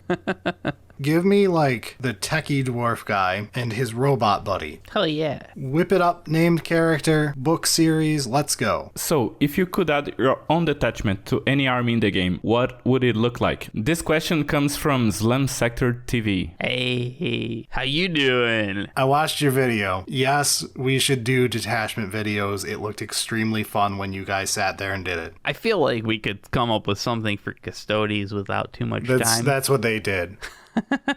They tried to adapt one of the orc detachments to Custodes. There's a lot of open real estate there. All right, but moving on. How do you actually decide on a paint scheme for your army? It feels like I've bounced between ideas several times. This is definitely worthy of an episode. Randomizer.org. Wow. For a short version of what I do, because you deserve an answer before the 12th of Never when I actually do this, I'm going to give Baerillyiumo right now some pictures of my desktop. So I have multiple folders, and within these folders, I have more folders. And within these folders, I have pictures of models. And then I just go through Reddit, probably Instagram if you have one of those cringe accounts. I think it's hilarious that you think that, like, you're superior for being a person on Reddit as opposed to Instagram nowadays. Oh, no. They're all shit.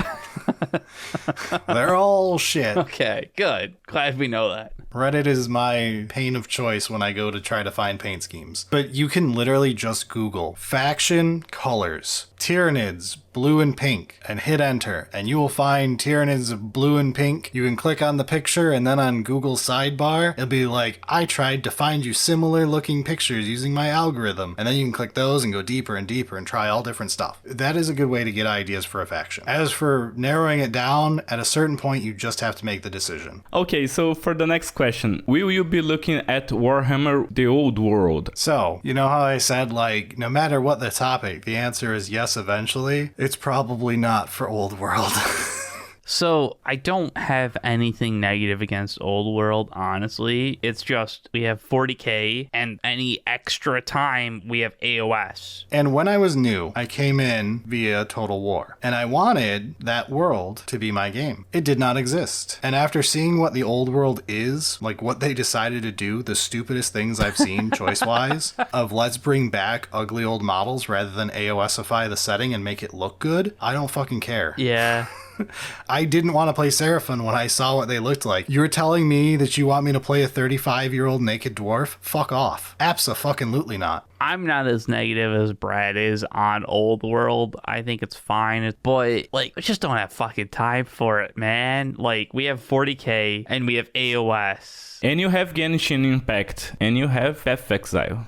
Oh yeah, I mean, like, we're not gonna not do other things as well. Ooh, I gotta do my Honkai dailies. Hang on, guys. Oh, fuck. Jesus Christ. Suck my balls. Suck your own balls, fucking gotcha, bitch. Now you sound like my wife. So for the next question, will you guys do more videos on making good combat patrols? The answer to this is yes, but I wanted to wait a bit of time before we did the next round. It may actually be like next week's episode to do another round of them. It was extremely fun to do that first episode, and I want to do more. And what about videos showing your armies? Oh, we are speeding up then, huh? Yeah, Jesus Christ. We didn't even actually finish that question, but okay. All right, screw the other person who asked that other question. So for this content, the showing off our army series, we absolutely want to do more. Okay, so for the next question, no, fuck off. I have a quick story to tell you to explain why you haven't seen one.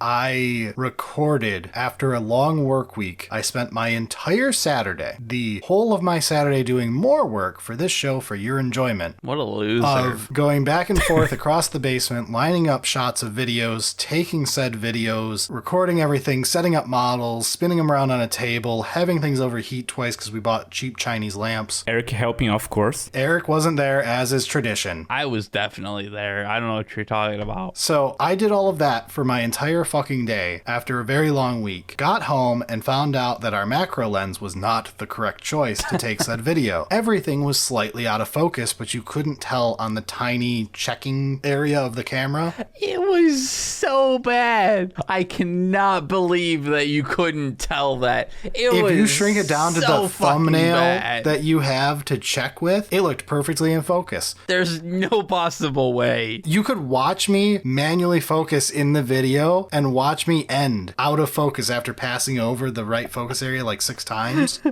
and just end slightly out of focus thinking that was the in focus key point. Yeah, no. So that's why we bought a new lens that's not a macro lens. There was no possible way that the actual end result could have been more funny in its execution than what you did. We had like 5 people there, and everyone was like, yeah, that looks good. And we kept going. It was like... I feel like you're gaslighting me in that you didn't purposefully try to make it as funny, as fucked up as possible. Yeah, so I really wanted to waste 10 hours of my fucking life. Eric, you can hear life leaving Brad right now. It's true. Yeah, so we do have to get another episode together and refilm for an entire day so that I can do that. However, my last 5 weekends have been spent getting you video footage for the Airbrush episode coming up, which will be in a future question. So there has been a lot of recording occurring and a lot of internal screaming, but I will try to get you guys more. I really want to show off these armies. It's a lot of fucking work. If there's one thing I've learned from this, it's that you should thank every battle report channel. Yeah. If they post weekly, I don't fucking know how. Videos fucking suck. I'm gonna tell you, if you edit battle reports, God bless AutoCut. What does that do? It's a plugin for Premiere that cuts silences, and you can also set up to focus the camera on whoever is talking. Oh, if you have multiple feeds. Yeah, so you can edit multiple cameras, and that saves years of work. That's interesting. I didn't know that was a thing. That sounds very helpful for any fresh battle report channels. There's some tech for you. All right, so let's move on. Not so much a question, but I had more a request. I just started painting a Death Guard Combat Patrol. Yes, your guys' Death Guard video pushed me to take the leap, and I've been enjoying it despite the horrendous results. I kind of want to see your guys' worst looking models. The stuff that you've painted that I've seen in videos seems amazing, and I want to see how you guys started out. I will attempt this weekend to get you my first Necrons, which, again, Necrons are kind of cheating, because like even my first ones were competent because it's so simple. Dry brush, let's go. You're all gonna be mad at Eric's answer. People who have been listening to us for a long time know about the Great Unclean One episode. That was Eric's first model, and it's fucking gorgeous, which was kind of our point of showing how easy it is to paint a model if you have a friend group who can show you tutorials. Every field has this guy that appears out of nowhere, is a genius, and then vanishes and go do other things. That's Eric's Eric. Not a genius. Oh, Don't yeah, fucking... absolutely Eric's genius. a Thanks. goddamn idiot. That's why it's taken me a year and a half to figure out one goddamn tank. No, like, honestly, it is really nice to have a group that already has a lot of stuff and has fucked up their own shit and been like, nah, bro, just do this. Yeah, but this is the problem of, like, it was literally us showing an example of you can get a new person to paint like this if you just advise them and give them the tools and everything. And a lot of it was like, you guys already had all the paint. And it was like, oh, I'll take this and that and this. Woo! And don't worry about having horrendous results. That happens. That's how you learn. It's okay. The primary thing is, like, try to make sure that your paint layers are thin so that when you fuck it up, you can just repaint over it and none of the details are lost. Yes, thin your paints is my first thing, and my second thing is don't be shy. Watch a couple YouTube videos that are related to what you want. There are all sorts of ways to paint stuff and get a decent result. I'm sure your first 5 models look like trash. They tend to. It's fine. I honestly am a proponent of keep them forever. It's great later to have them when you have your new beautiful model to show off your progress. Like, it's such a great thing to have around. Okay, so for the next question, do you think Imperial Knights or Chaos Knights will be able to turn in homework that is not Warglaves when the next homework issues come up? We're just glad when they show up to class. Up next, a question for both y'all. If you could summon a new army for your personal collection, fully painted in base, what faction would you go with? Pick up the most expensive army, then sell it, and then buy 2 armies. Stonks. Get that ad mech army to go. That's pretty genius, actually. I hate how smart that is. Play the system. I don't think I would pick one that I love. I'd rather pick one for like my brother who hates painting. I enjoy the process of having my models be my models. Can I get a ticket for this so that when Emperor's Children comes out, I can redeem it then? That's fair. I'm good with that answer. Okay. All right, up next. Do you fold or crumple your toilet paper? We're asking the hard-hitting ones. All right. Fold. Crumple is animalistic, right? Yes. And also, toilet paper is animalistic. Wrap your hand like a mummy.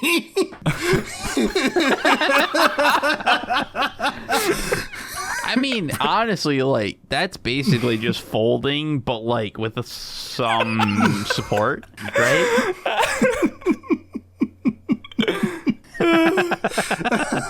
Man. A harder question on that. How many ply? Probably 4, I think mine is. 4? God damn. Fucking Charmin Ultra bullshit or whatever. No, the at fuck. work we have actual literal 2-ply. Like, you know, it's like 2 thin, you can see through it pieces of paper that are like close together and you pretend that they're one piece. I'm impressed by that. Fucking at my work, we had 1 ply. God damn, it was like actual see-through. Like, let me take like 18 feet of this, fold it up, and I'll get something useful. That's every fucking factory. It's miserable. So you're like fucking just reeling, going to try to get something that'll fucking not tear holes through it. Yeah, no, that's about right. Yeah, you need like 18 feet of that before it's useful. Really shit place to save some money.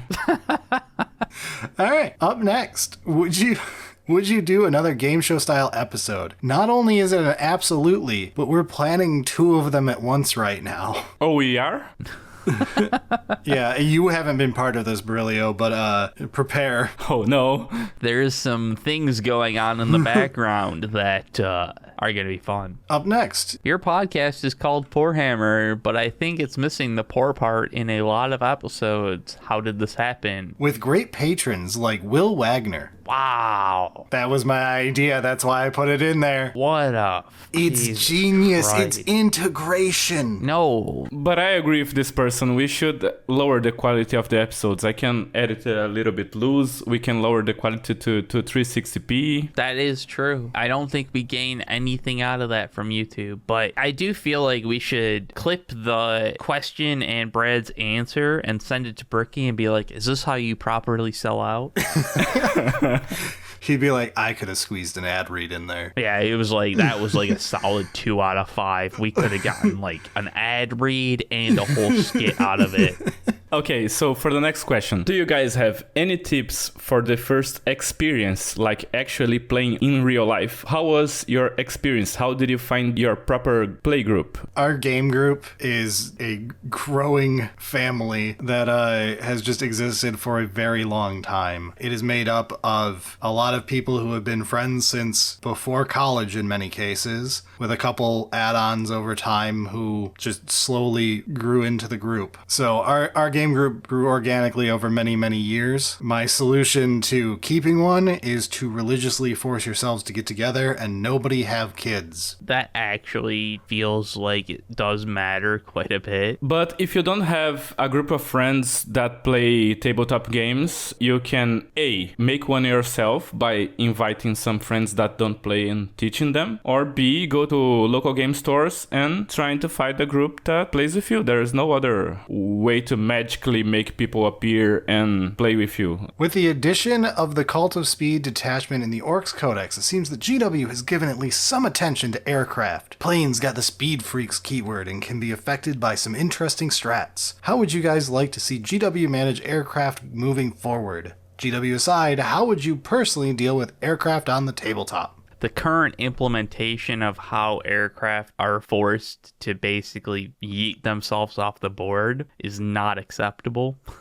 Yeah. It honestly is a difficult thing to balance just because, like, this is a war game, and at a certain point, aircraft are overpowered. It's almost like air superiority is like a thing in real warfare for a reason. Yeah, almost like it like dominated World War II and since. It's difficult because like a lot of the proper ways to do it would just be like, here's a model that allows you to use these stratagems for a turn or two and then it goes away. But that's not fun. Yeah, everyone's just going to accuse GW at that point of, making stratagems part of an $80 kit. Yeah, and like honestly, it's also just not really fun for most aircraft. Like there's a couple that like are just bombers, and like that would kind of make sense. Like if the entire aircraft's design and point is a bomber, then it makes sense that like, okay, it made its strafing run on turn 2 and it's gonna come back and make its strafing run on turn 3 and then it's gone. But the rest of aircraft that are, your CAS, your close air support of some type. That's what CAS stands for? Wow, I didn't know that. I've been watching someone on YouTube who says CAS a lot while referring to things in war games, and I'm like, I don't know what CAS means, but I just know it means shitty plane. It means shitty plane that's affecting the ground. Oh, I didn't realize. Close air support. Okay. So any of those types of planes are going to be difficult to like balance in that style of like, oh, we made everything around bombers, but now we have this fighter that's trying to hit the ground. So it's tough because like 9th edition wasn't too bad, which made a lot of planes too good. I feel like there should be more granularity in aircraft. There should be like actual like bombers, fighters, CAS, like groups of styles of aircraft that have different rules. Beyond that, I don't know how. I honestly have no idea how they can be balanced in a fun way. That's fair. Any more weird 40k physics info you have, I loved it on the gun tier episode. We talked about kinetic bombardment last week, and this is before that. Yeah, no, I enjoy the kinetic bombardment stuff. I did enjoy seeing a bunch of comments saying like, oh, but they won't use kinetic bombardment because that would destroy the planet. And it's like, well, CAS doesn't give a fuck if the entire planet's that was the goal of the book. The point. A single planet means nothing. Blow it the fuck up. Oh, but you're gonna use more resources on putting a bunch of jets and rockets on these comets to blow up the planet than you'd get from the planet. And it's like, well, if we destroy the species and make them not interstellar anymore, then I have all the rest of the planets, which means I have the rest of the galactic empire to expand into. But honestly, I can't think of any other like physics things off the top of my head. Like the chainsword's fucked up, right? How do chainswords work? I liked Baerillyiumo tried to argue they're blunt objects, and I didn't even hate the argument. Right? Like it kind of is, right? It's like you hit them really hard and like then it grinds into them. I don't know, man. All right, what food would be most improved by adding the dust from a rubric marine? Rubric marines are made of dust. Okay, just throw it on milk then. Yeah. It's a type of milk that Space Wolves like. Okay, let's move on. I don't want to hear more about that.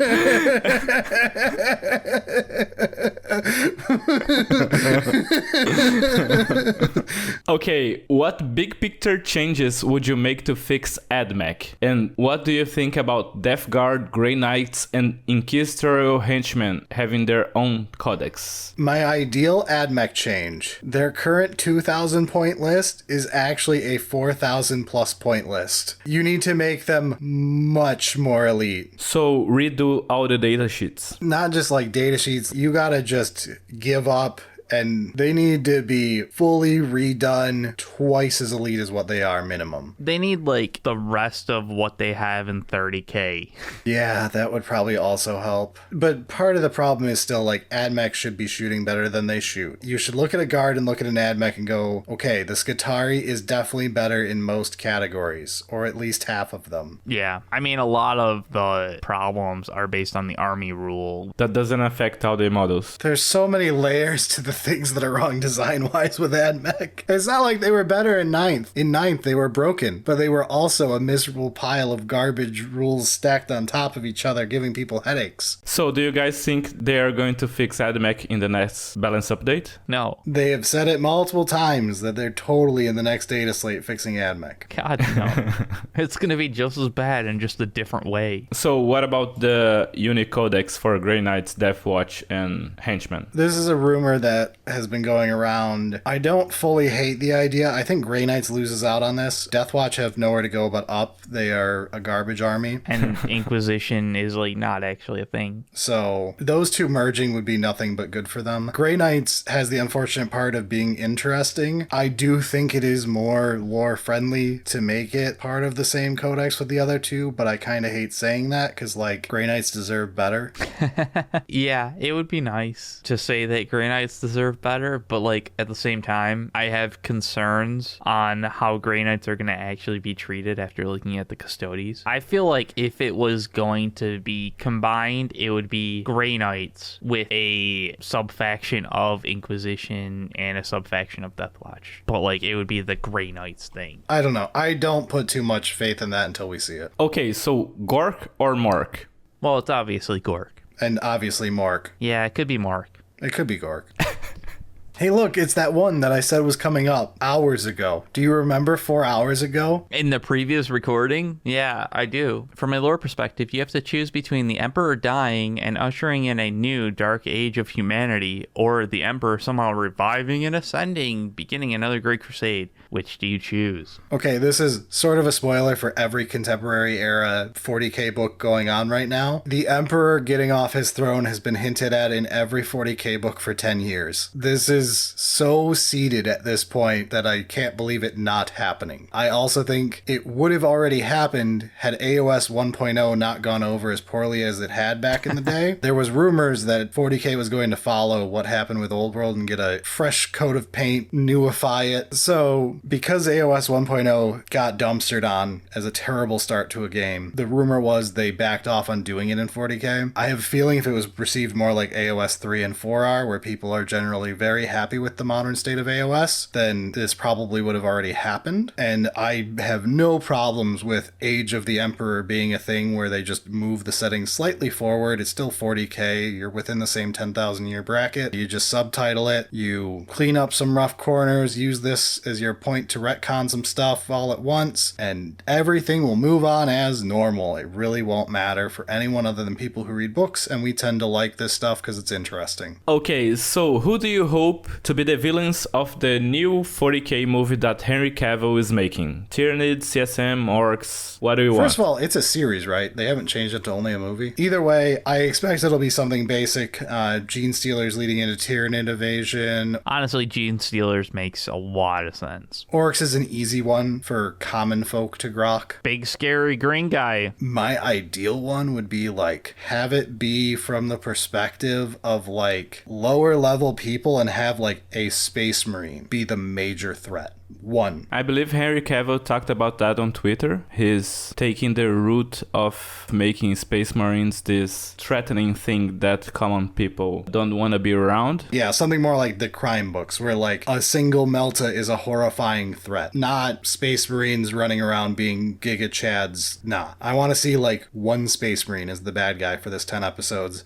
And it's fucking horrifying. Okay, so with the new releases of the Orc, Big Mech, and the new Tau models, do you think 40k is finally catching up to AoS model quality? Honestly, it's getting there. Is it though? 40k still has problems of they have to play it too safe in some areas. Space Marines will never look good. They have to be what they are. It is anathema to what their point is as part of the sales pitch. They have definitely facelifted orcs. All of the orcs from 9th and 10th edition have been wonderful looking by comparison. The Kroot upgrades again. Wow. Fantastic growth Oh my god. I just think in general, yes, they're doing a lot better. And there was the follow-up one of someone made fun of the AdMech Stilt Boy. I unironically think that's a good step. Doing silly things and like trying to make somebody's favorite model, even if other people hate it, is what makes AoS so good. That's the point, is like Stilt Boy and stuff, very fun. But I disagree with the AdMech Long Boy being like a good sculpt on the pose that he has. Yes, the pose is a problem. I would have like piped up his legs more so that they're like covered in cables and stuff, and like really make it feel like he's someone who stands there. He should be like overgrown. He should stand there at attention for like a month on end. I feel like I wanted him to be on a sniping pose or maybe running. Yes, the sniping pose could have helped too. Honestly, I actually really like that call out of a lot of the better 40k ones that have come out are honestly pretty good. The difference from what I see with those and a lot of the AoS stuff is posing. The AoS is looking more like here's a screenshot of a story, whereas the 40k stuff is just like here's the dude.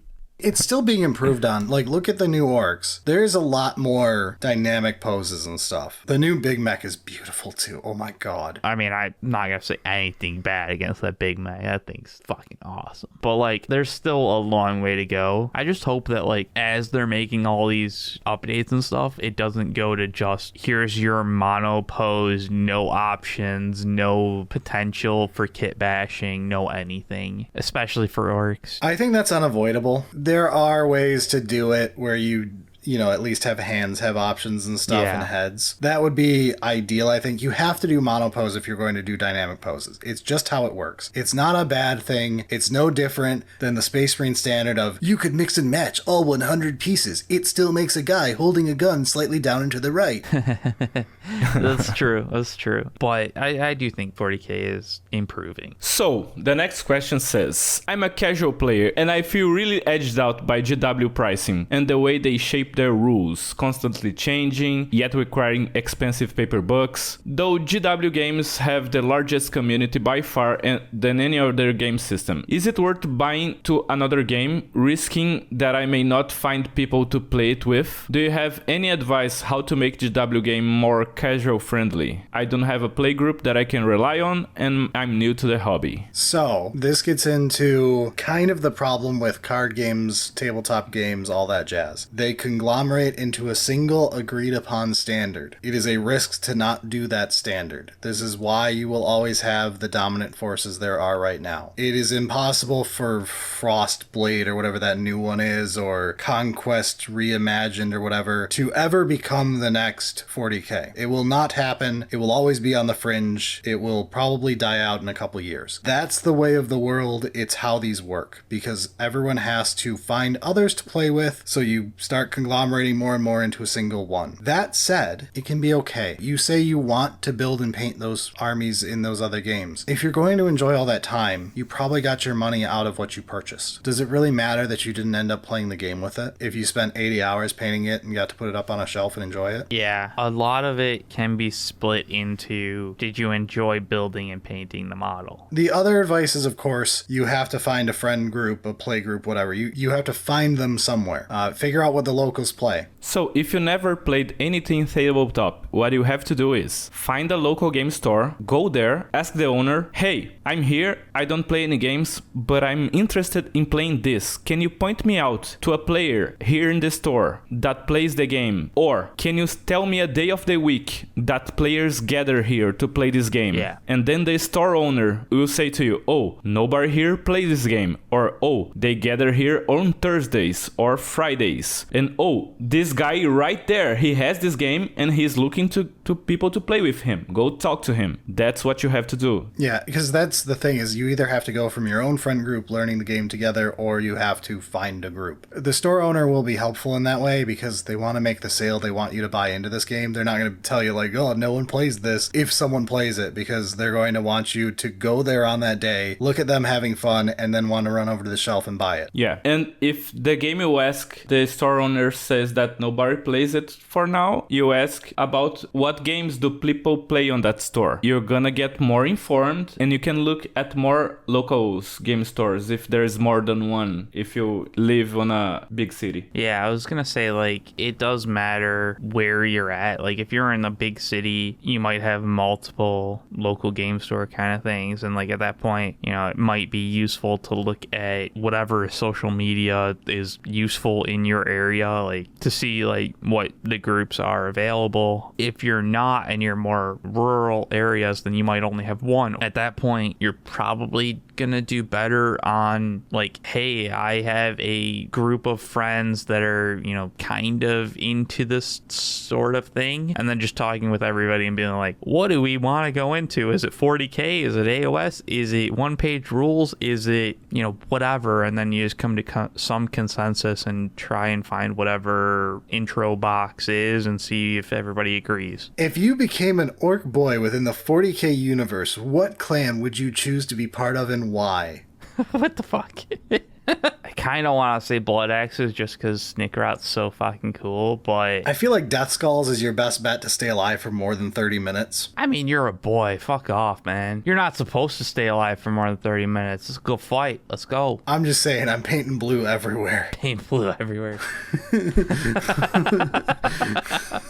Fair enough. Fair enough. Yeah, I get that. What design aspect do you think Leagues of Votann should lean into more going forward? Mining, Norse/Viking, tiny space marines? Honestly, mining for sure, and honestly a little bit of Helldivers now. I cannot believe they didn't lean more into this. Everybody loves Deep Rock Galactic. It can do no wrong. Just copy the fucking homework, GW. You used to be good at copying homework. Yeah, no, that is actually like, that's the easy slam dunk, right? I was thinking like, oh, let's go into more of like the AI stuff, but you're right, like that's a slam dunk. So, if you guys had to pick a communal army to share, who would have what job? Building, painting, competing, etc. Baerillyiumo, you have to build because No. Eric sucks at it and I don't want to. I would absolutely be the painter. You're not painting, Eric. We're never getting a finished army. I will choose painting so that we get a painted army out of it. And I will compete because I never played competitive, so we can make content about it. Okay, so Eric is going to build. I'm going to fix what Eric builds and then paint it.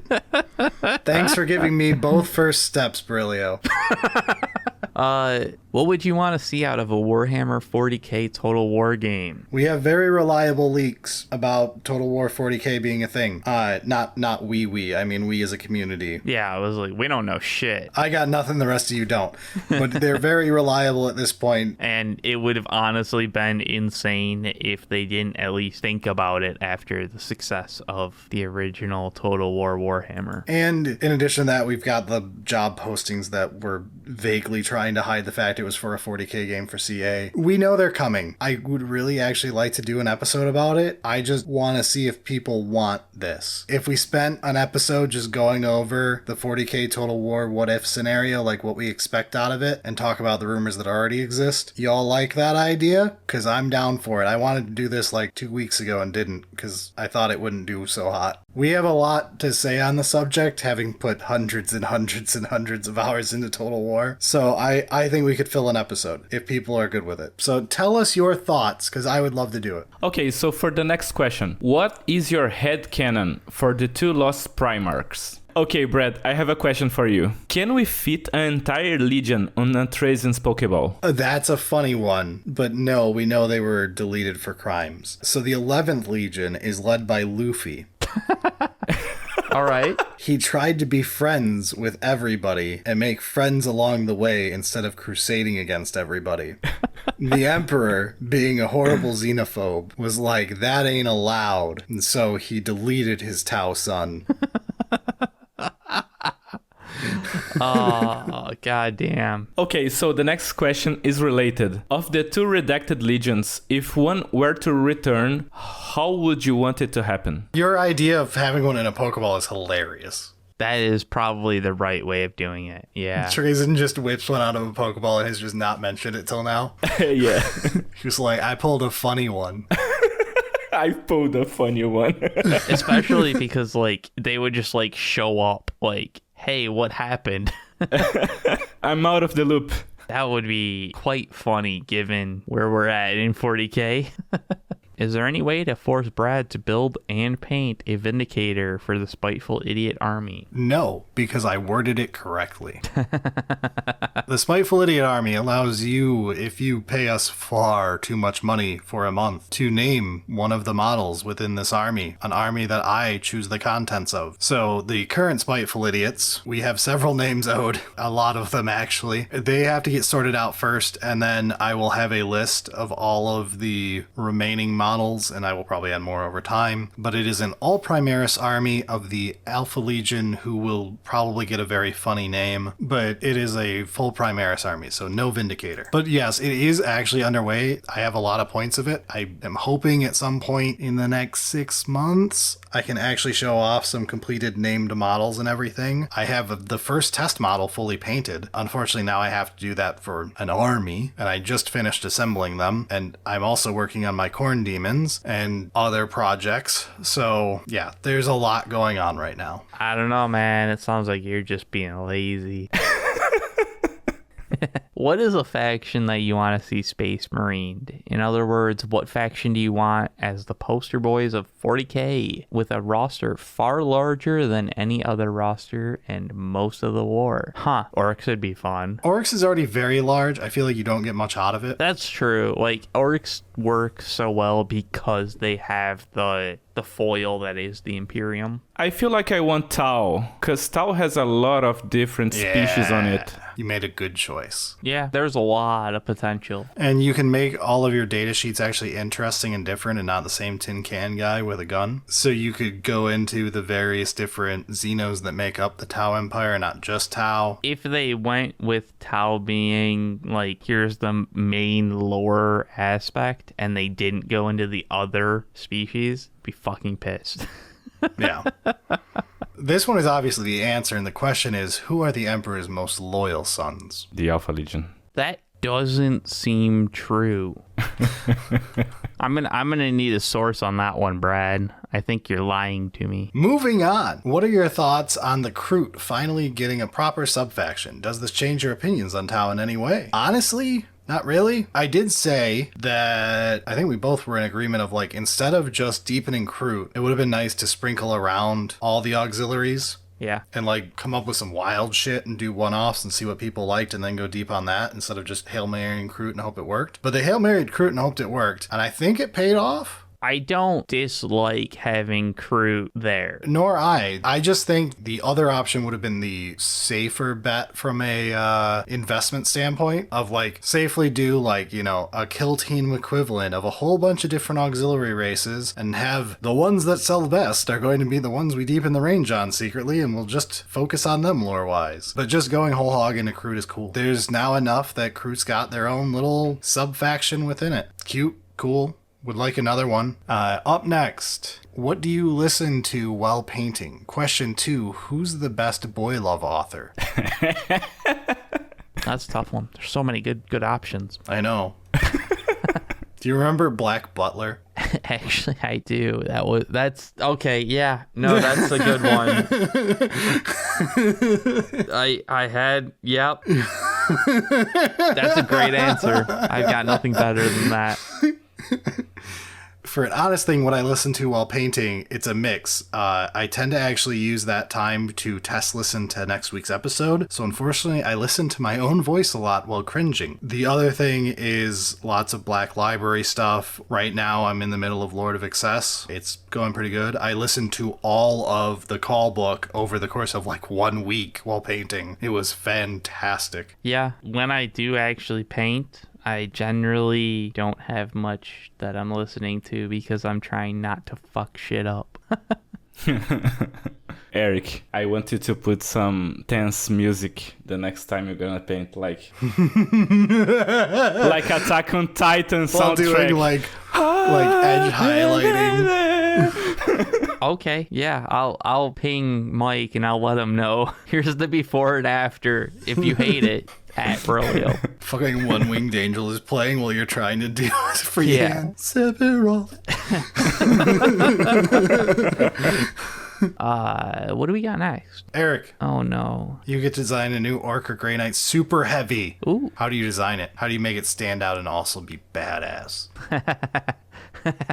Okay. What if, hear me out here. You know how like the Stompa is Gork and or Mork as like an effigy? What if we just took a grot and made him really big? That's very stupid. Because like a big grot should just be an orc. No. You keep the proportions of a grot. Yeah. Keep the I get proportions your of the point. spindly It's very grot and then stupid. just make him really, really big. This is very stupid. But wouldn't it be cool? The Grotanot. Grot. That's the perfect name, honestly. Ship it. We're done. It sells itself. We make it smaller than the Morkanaut and Gorkanaut, and it's their equivalent of war dogs.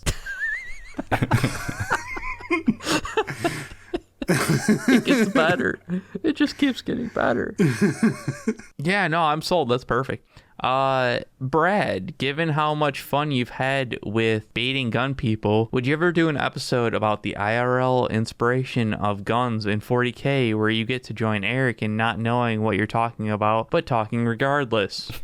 Yes, abso-fucking-lutely I would do this. Gaslight the entire fan base. Anyone listening is going to get brain rot on that episode. Special guest host Zach Hazard, we just tie him to a chair while I say this all and watch him seethe.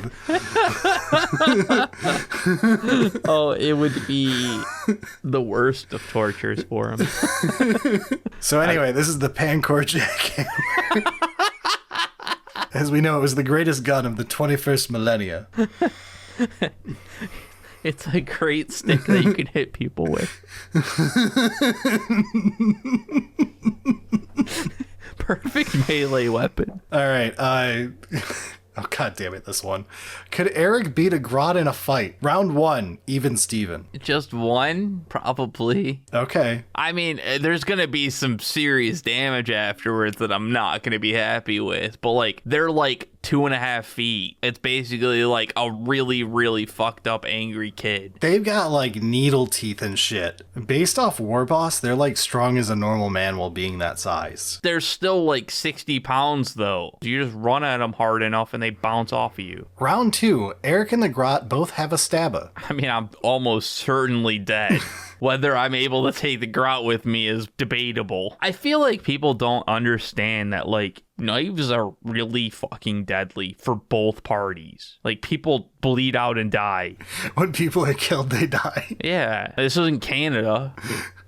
Getting stabbed is bad. It's basically true. Eric and the Grot both have a Grot blaster. This is where I think it goes fully to you. They're good shots for orcs. I think you got it with the blaster. I think that there's still a reasonable amount of randomness just because, like, it's still a blaster. It ain't the best of guns. But I should have the advantage. I'd say it's probably a 7 out of 10 on my advantage. Round 2, you're dead. Round 3, I think you have an advantage. Round 1, I still, Oh, I mean, I'm absolutely getting fucked up in round 1, but, like, I think I got it. It's just a weight issue, man. You should know about that. You just sit on somebody heavy enough and you win, right? This is also true. And I've been putting that mask on, bro. You have. You've I'm been bulking bulking up. in all the worst ways. I'm bulking up. Bulking up to that dad bod. Hell yeah. All right, next. Which army is missing in the playgroup and how long until Brad buys it? Listen here, you little shit who is extremely accurate. There's an episode coming up soon that's We'll get back to you later. in light of recent events, how does Baerillyiumo actually get through all that amazing editing work? So much stuff in so little time. If drugs are involved, which? The unwashed masses need to know. Okay, I'm warping this one. I think Baerillyiumo should mention real quick the amount of time he puts into editing an episode. Like, walk through the schedule of your week for a lot of people who don't know how this works and don't know how fucked you are this weekend. So, part of the job is already done when I'm not editing. Like, I'm getting videos downloaded, I'm cutting them in advance, and I'm organizing the folders so the thousands and thousands of files are quick to grab and put on the timeline when I have to edit. For example, last week I downloaded 200 gigas of files. So when the episode is recorded, I spend a day editing the audio because I cut a lot. I cut half of what they're saying, so the sentences are short and to the point. And then after a day of editing the audio, because you guys know sometimes the audio is like 3 hours of recording, 6 hours of recording, and the episode is like 40 minutes. He's gonna be lucky if this one's only 6 hours, by the way. Yeah. So we just passed 5. Oh no. So after I do that for a day, I go editing the video until it's done. I usually don't have to skip sleeping, but sometimes I had to. And that's okay, it's fine. It takes like 1 day if it's like a really easy episode where I just need to put the models on screen and I already have all the models and I just need to find a background and that can be done in a day, maybe 2. But usually it's like Saturday and Sunday and Monday, and then the episode comes out on Tuesday. For this episode, I hope it's a little bit easier because I'm just putting the questions on screen and sometimes bringing some models. But you're probably listening to a 2-parter and both parts are multiple hours. And sometimes the episode is not about models, and those are the hardest ones for me because I don't get the easy out of putting the model on screen and then skipping the next 2 minutes and then putting the next model on screen and then skipping the next 2 minutes. I'm honestly surprised that you haven't grabbed one of those random like TikTok collect the coin, whatever the fuck that thing is. I love that joke whenever anyone does it. It always amuses me. You're the target audience. Whenever someone does that joke and is like, here, I'll keep the Zoomers busy while I discuss something complicated, and they pop up the coin running game, yep. I fucking laugh every time. Meanwhile, I was just thinking, I wonder, there's like this one popular drug in South America that helps you with that kind of thing. Viagra.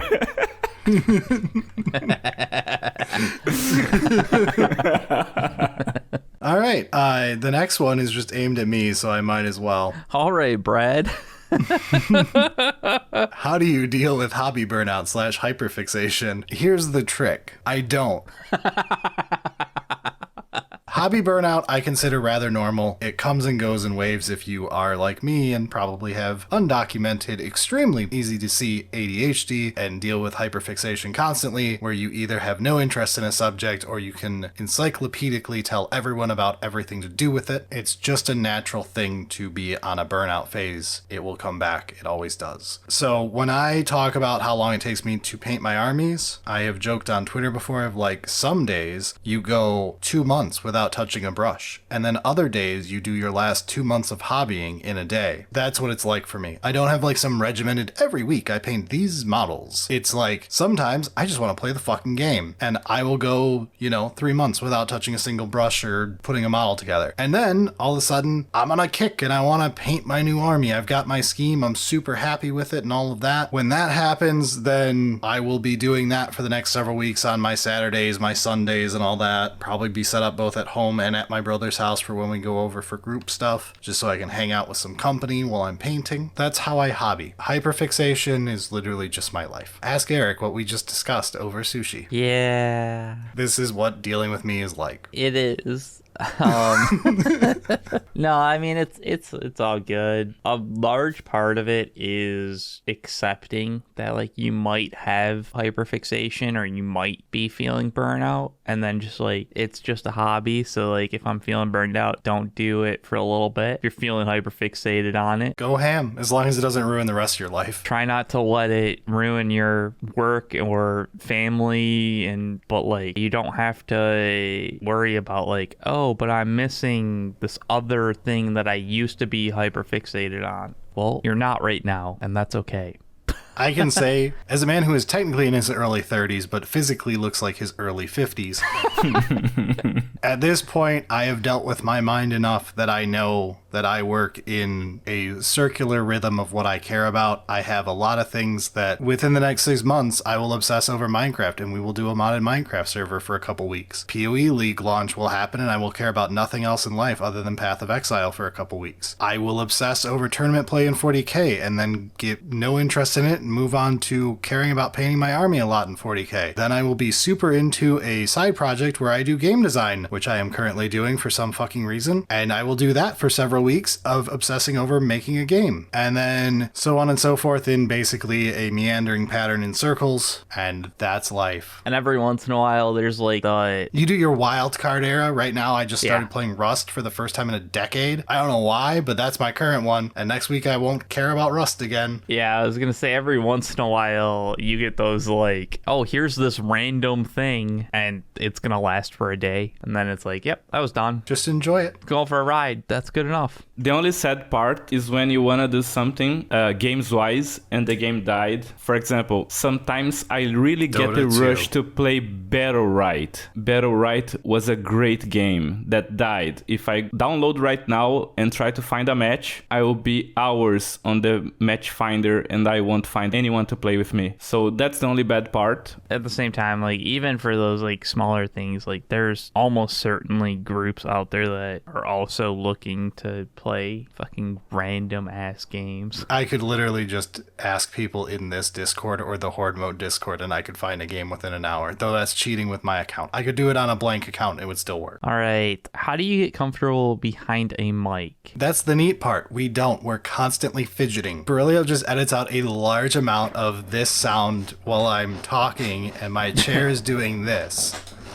And Brad has gotten a lot better at it, and like he used to fidget with shit on his desk so often. Yes, I take my wedding ring off for recording so that I do not clunk it around. He's cleaned his desk from like things, like pens. Oh, my nail clippers. Got some Velcro I had to throw out. I have so many things I will fidget with if they are within arm's reach. It's insane, but like the amount of just like... I have fidget spinners. My wife was going to give me a fidget cube thing, but we found out I could do pen clicks. Pen clicks are orgasmic to me and make everybody else want to die.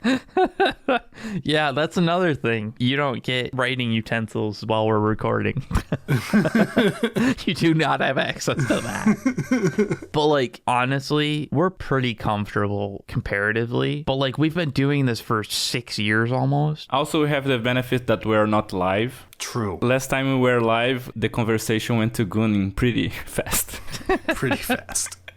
Yeah, live is a lot harder than recorded. I know that I always have an editor between me and the audience, other than obviously today. So when you have an editor to make you sound smart and like you understand the topic and you can just scrap an episode 40 minutes in and restart it, as we have done more than once. It hasn't been that many times. It's been multiple times. Yeah. When you can do stuff like that, and not crack your knuckles in the middle of it. Fuck you.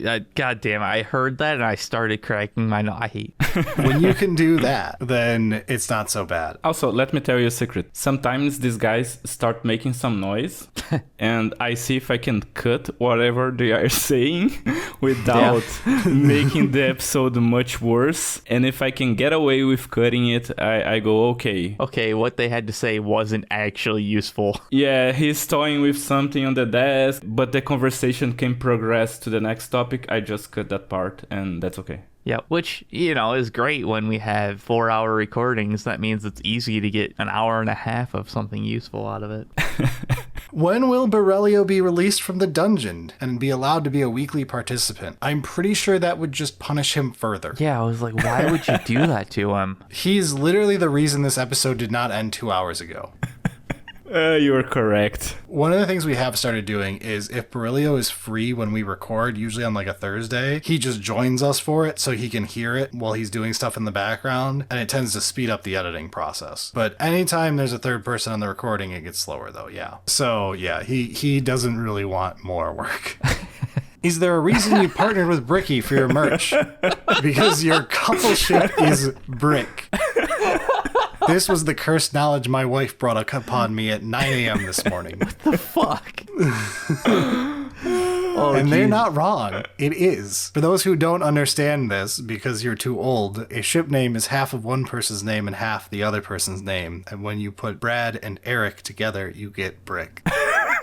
All right. What originally got you guys into content creation? Where did the idea come from, etc.? We have talked about it before, I guess. Originally, we started Solely Singleton as partly a wanting a Cube podcast and one not existing. Yeah. There was a lack of content, so we decided to make our own. There was one that technically existed, but hadn't released anything for months. Luckily, months may have been over a year. It might have been, yeah. So we started it mostly for that, but then in doing so, there was also the, we always kind of wanted to make a podcast. Back in the day, we wanted to make one for Final Fantasy 11. Yeah. But then one thing I noticed when we started recording is hey, I fucking suck at talking to people. I'm really bad at human interaction, which is why I got into a computer degree. Yeah. The podcast is making me good at English and talking and being able to hold a conversation with a person and not be afraid of people hearing me. So slowly over time, this actually helped my career by making it easier for me to take a lead position and being in charge of others and dealing with meetings, and then becoming management scum, where I am now a waste of society. I mean, that's just the proper progression in computer programming as a skill. Yeah, look, I did a lot early on. Now it's my turn to be the useless piece of shit who just moves people around on a schedule, and occasionally has to explain to old people why we cannot use AI to do a simple task. It is a waste of time.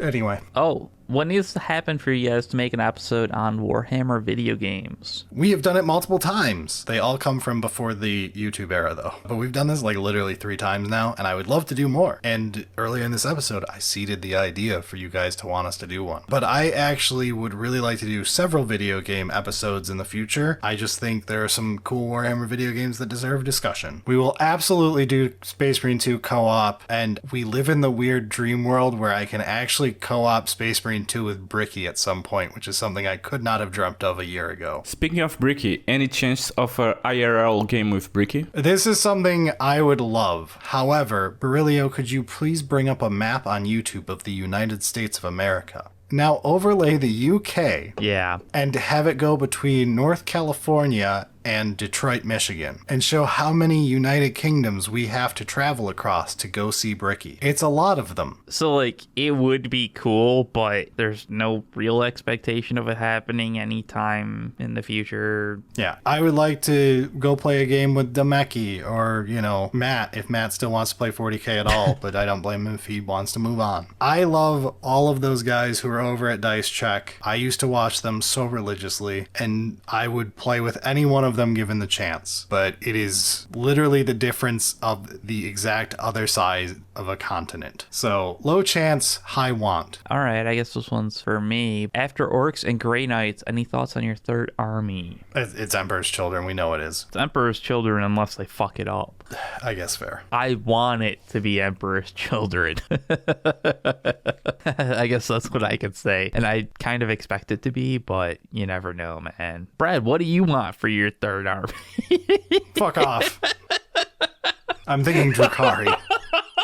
Which factions would be great material for a Warhammer musical, Baerillyiumo? Okay, the really obvious answer is we are just talking about it. The Noise Marines. Sure, yeah. You logicked your way in. Okay. Have the Emperor's Children musical. The Harlequins wouldn't be bad either. Harlequins verse Slaneshi Noise Marines and all of that jazz. World Eaters would do a great rock band. Yeah. Or a stomp. I could get behind World Eaters doing the stomp kind of thing and making drums out of people's bones and shit. Yeah, that's what I was thinking. Play the skulls. Da-da-da-da-da-da. That'd be cool as shit. Okay, Henry Cavill. That's what you gotta do. That's what we gotta do. The first 40K mass media thing. A musical.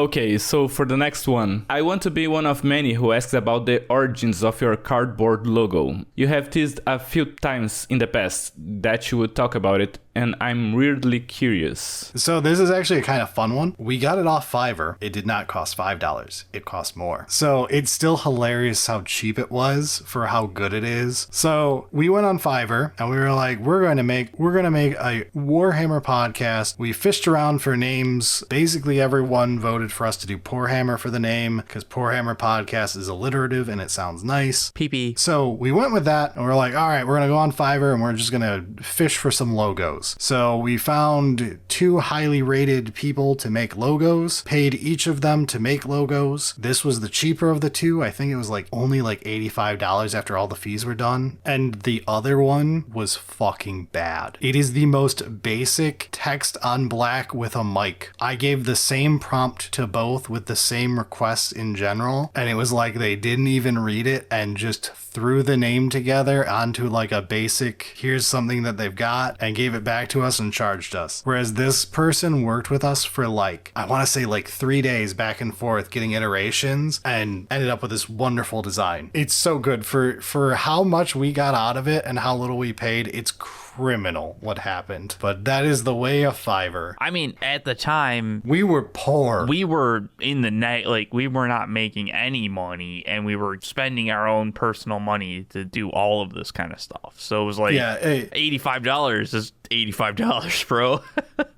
There was a very long amount of time in the middle there where Sully Singleton was barely making enough for its own existence, and then we piled Poorhammer on top of it, which was making nil, and we were just pissing money away on this hobby. And then we decided to add video to it. The year we added video, every month it was go to the bank and deposit money. Yeah, and this is with the help of, I'm going to say it right now, you've seen him on a lot of the older credits, and we used to shout him out every single week. Daniel McKinnon was one of our first producers ever and was our first spiteful idiot, and basically single-handedly is the reason the show exists today, because he helped by throwing a lot of money at us for many months with no real request for any sort of anything in return. He just wanted us to try to make what we liked. Yeah, his contributions massively helped to the, oh my god, we're just spending so much money, man, we can't do this anymore kind of thing. Yes, so if you enjoy us, you can thank Daniel McKinnon. Thank you so much, sir. Yeah. But it was a rough time money-wise for this show, but it did all turn around, and we are finally back in the black. Yeah, it was about a year of decent amount of money just being gone. And then it was we started making enough to start offsetting, and it was holy fuck, dude, this is wild. This we don't have to put money in. I haven't had to go to the bank and put money in. It was a quiet thing because we don't like bragging about making money, but the first time we were able to give Baerillyiumo a raise because we actually made money was so fucking nice. Yeah. It did feel good to be able to be you've been putting in work, here's some actual money. Thank you. Yeah. Wee. But at the same time, we had no real expectation on video until you decided to send us an email saying hey, I can do video stuff. Are you guys interested? And here's an example. But yeah, so that's a lot of interesting info that I don't think we've ever had on air. So there you go. All right, next up. Will you ever go over Crusades? Yes, we did it in 9th edition before the YouTube era. We will definitely do it in 10th edition after we can do Crusade. If you could do a collaboration with any 40K content creators, who would it be? Honestly, I kind of wouldn't mind doing something with, what are you painting now? Oh yeah, they're cool. I just selfishly want to hang out with Vince Venturella or hang out with Marco Frisioni, have him show me how to do anything close to what he does. Yeah, I was that would be intimidating, man. Those two would be god damn, you guys know your shit. I can barely paint anything, and it's taken me a year and a half to get halfway done with a stupid tank.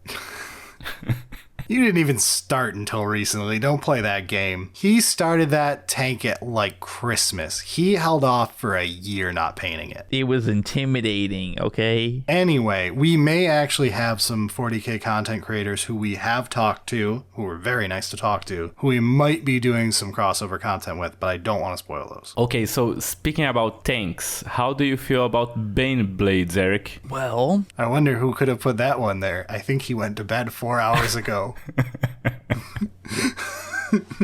I think they're cool, and I have PTSD to ever paint one again. I have bad news. Okay.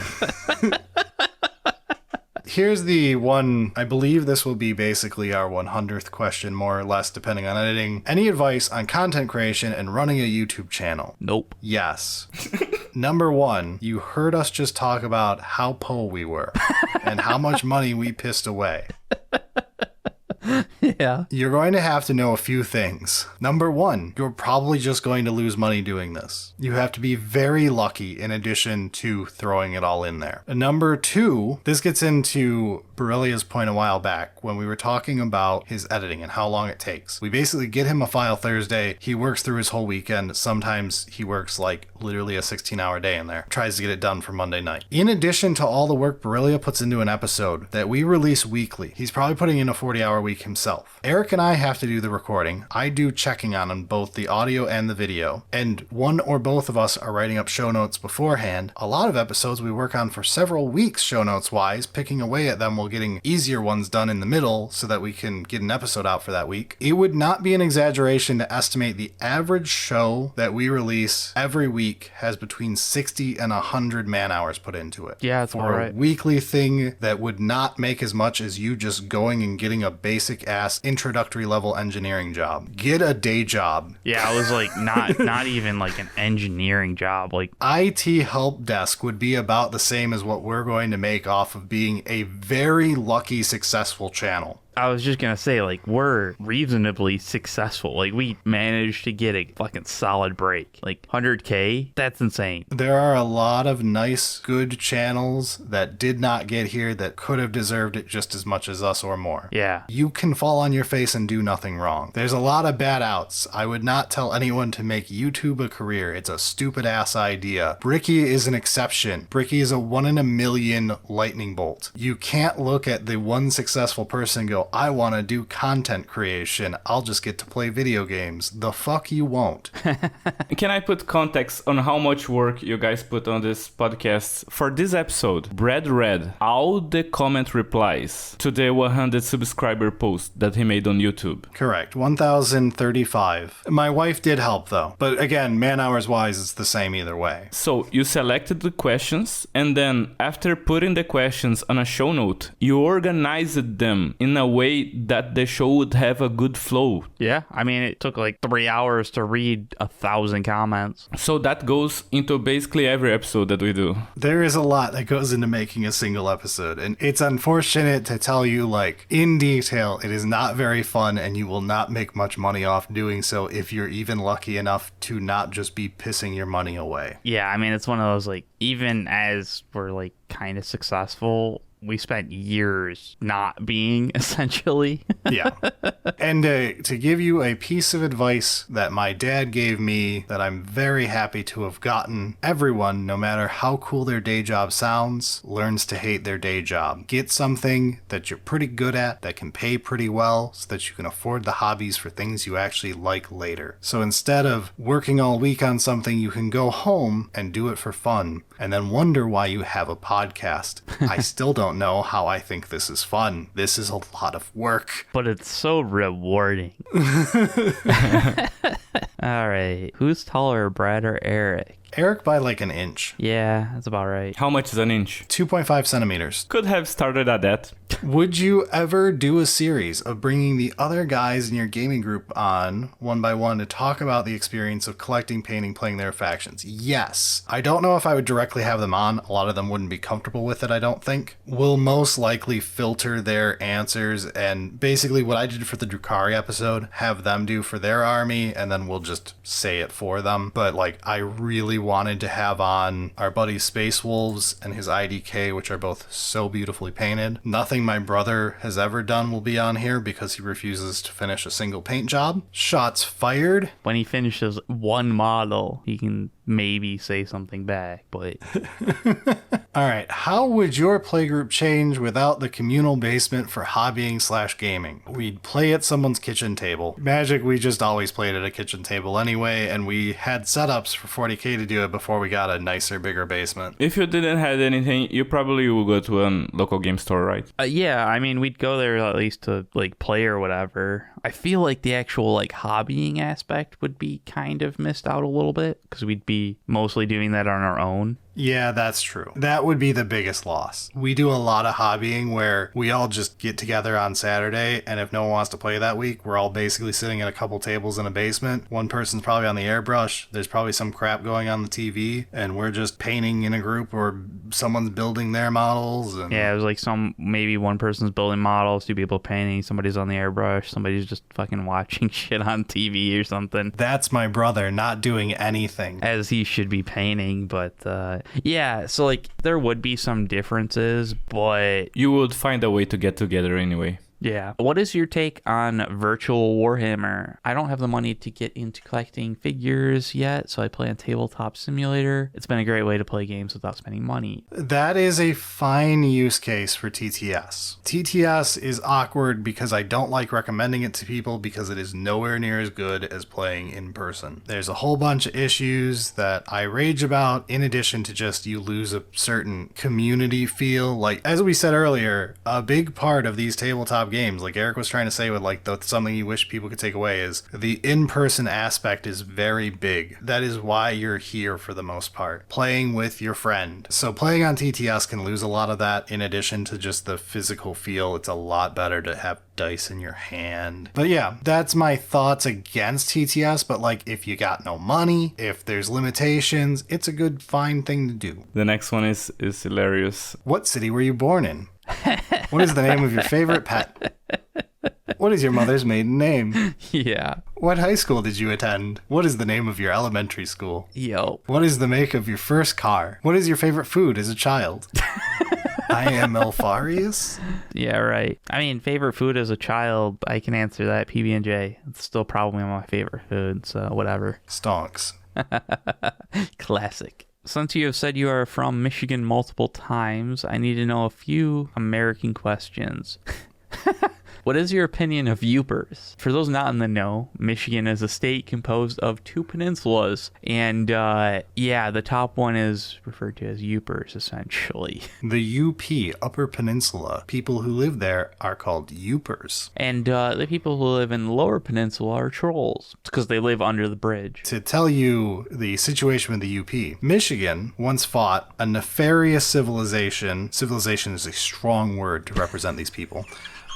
Over a valley just south of Michigan. The United States government got involved and said, no, give that to these scumbags, and you can have the entire Upper Peninsula. Short term, Michigan won out huge because the Upper Peninsula was full of resources like copper. Massive, massive copper mines with hundreds of thousands of people mining. This is also why the Upper Peninsula is connected to Wisconsin but is part of Michigan, because it was just given to us. The problem is the copper ran out, and now the UP is a useless sack of land that is a giant drain on taxes and is filled with a bunch of old racists. The UP would be best dealt with by being sawed off like a Looney Tunes cartoon and sent to Canada, pushed out into the middle of the lake, and then sunk. Fair enough, yeah, that works too. What's the second question, Eric? What is your opinion of Ohio? How dare you speak that word here?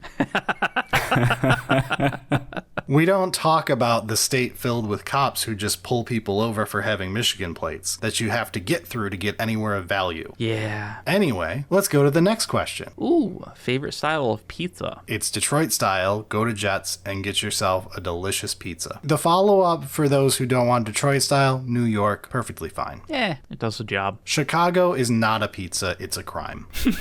Yeah. So, can you guys do a video explaining tabletop terminology? As someone who came from a video game background, I found myself constantly yelling at my monitor about all of the unintuitive flavor text when trying to learn the game. Like, it's health, just call it health. Why is it wounds? Or it's accuracy, why do you need to call it ballistic skill? You make great points that angered me when I got into this, and at this point, I've given up arguing. Although, we kinda won on wounds. AoS is finally getting rid of wounds being 5 different things, so that's nice. Hopefully 40k can follow. I feel like it's too far kind of thing. Like, it's been so long that, like, the entrenched players would riot if you changed ballistic skill to accuracy. So ballistic skill has the problem of ballistic and weapon being different. So when Yeah. you say accuracy 3 up, it's like, but I have 2 accuracies. So at a certain point, there's not much you can fix there. The wounds one is awful. Wounding, 2 wound, all of these being the same concept is fucking bad. You should feel bad if you're writing the same word to mean 2 separate parts of your datasheet. That's fucked up. You should have known that. Game design 101, don't fucking do that. At that point, you have to change wound to health. It also just, when you try to walk someone through 40k's process to get from attacking to damage and try to like put it through what is actually happening, Yeah. it doesn't work. You have to hit them, then wound them, then they have to save. Absolutely. But at a certain point, it's been around for 30 years, so, like, changing it is actually a problem. No, it isn't. Fuck people who complain. Let them complain. If you can jack up the price on people and tell them fuck them, then you can fix something that's bad and tell them fuck them. You can't use it as a defense in one way and then still jack the price up. So, Brad, what do you think about Warhammer and the community would be like if Chris Wilson was running the show?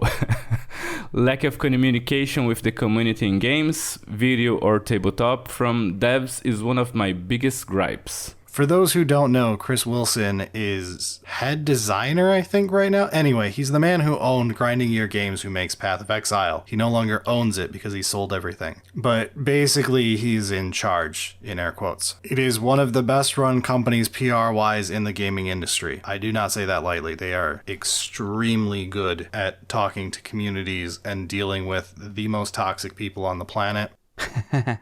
So it would be astoundingly good. It is outside of the realm of possibility. The problem is, the reason GGG can exist is it was a startup that just got too big. When you already have $1 billion company, there's publicly traded shit going on, everything like that. You can no longer have a Chris Wilson show up, dick out, and get everything fixed on their own the way they want. They will do everything by the 50-year-old playbook that is keep your fucking mouth shut, don't talk to your customer unless you have to, admit no wrong, yada yada yada. You've heard it a billion times. It's just incredibly unrealistic to do anything otherwise because it's a risk, and you don't take risks in business. Especially if you're a publicly traded company, it's actively wrong. Correct. It's illegal in the United States, at least, for you to do things that could put your investors at risk. So this gets into the whole thing of, I think it would be great. I also think it would be unrealistic because that's just not how publicly traded companies work. The world sucks. Okay, so given Eric's taste in women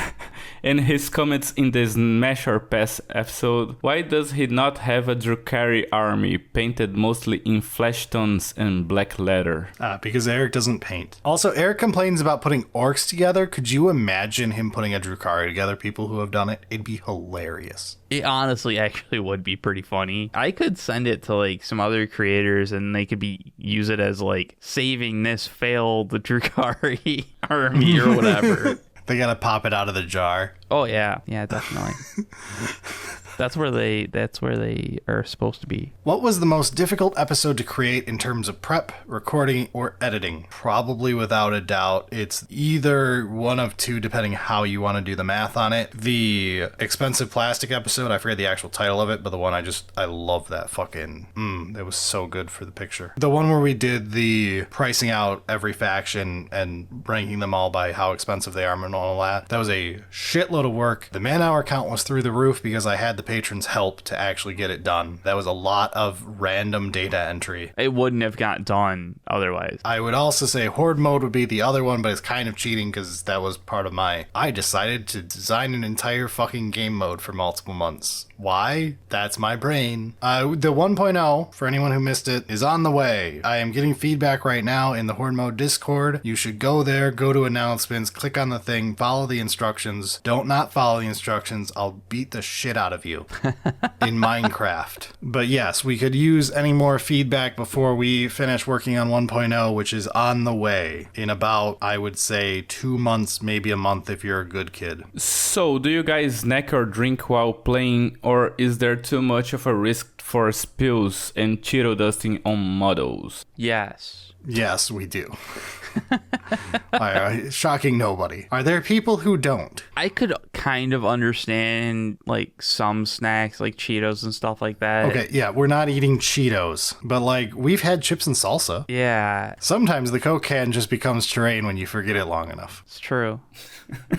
Yeah, this is a hobby that if we're playing, we're just having fun. I want to snack and drink something, so I'm going to. So, Brad, any advice on dealing with negative people on the hobby? Like if your friend is constantly complaining about the game? Smack them. In Minecraft, in real life.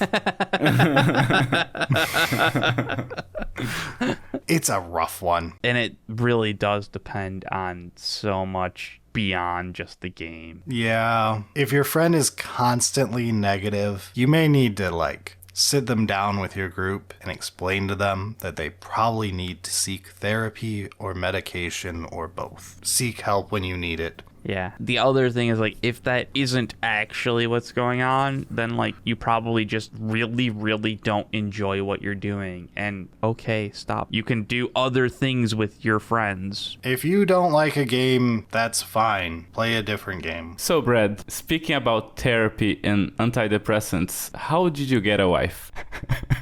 Wow. God damn. So the community needs to learn. Yeah, we're all interested. Number 1, get lucky. Oh, there's more than one step.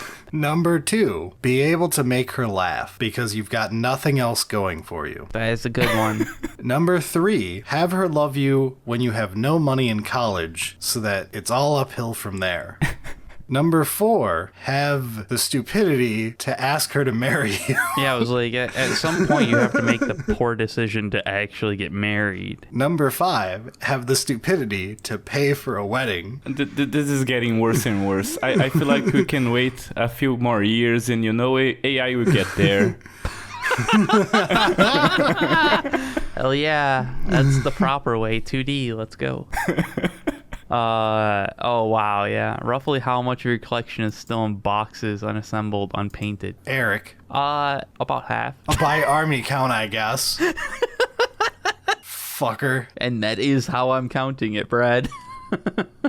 For me, very little of it is in boxes. I have basically built out everything at this stage other than Gene Sealers, which is in a lot of boxes, but they're in one pile in the corner of a basement. Other than that, most of my stuff is assembled and primed, which tends to be where I leave things. If you assemble it and prime it, it is now in a playable state and you're good to go. And then you can paint it when you feel like it. See, and that's why most of my orcs are in their state. You know, they're mostly primed. It's playable. What are you talking about? You have like fucking 3,000 points unassembled. How do you know that? They're still in my house.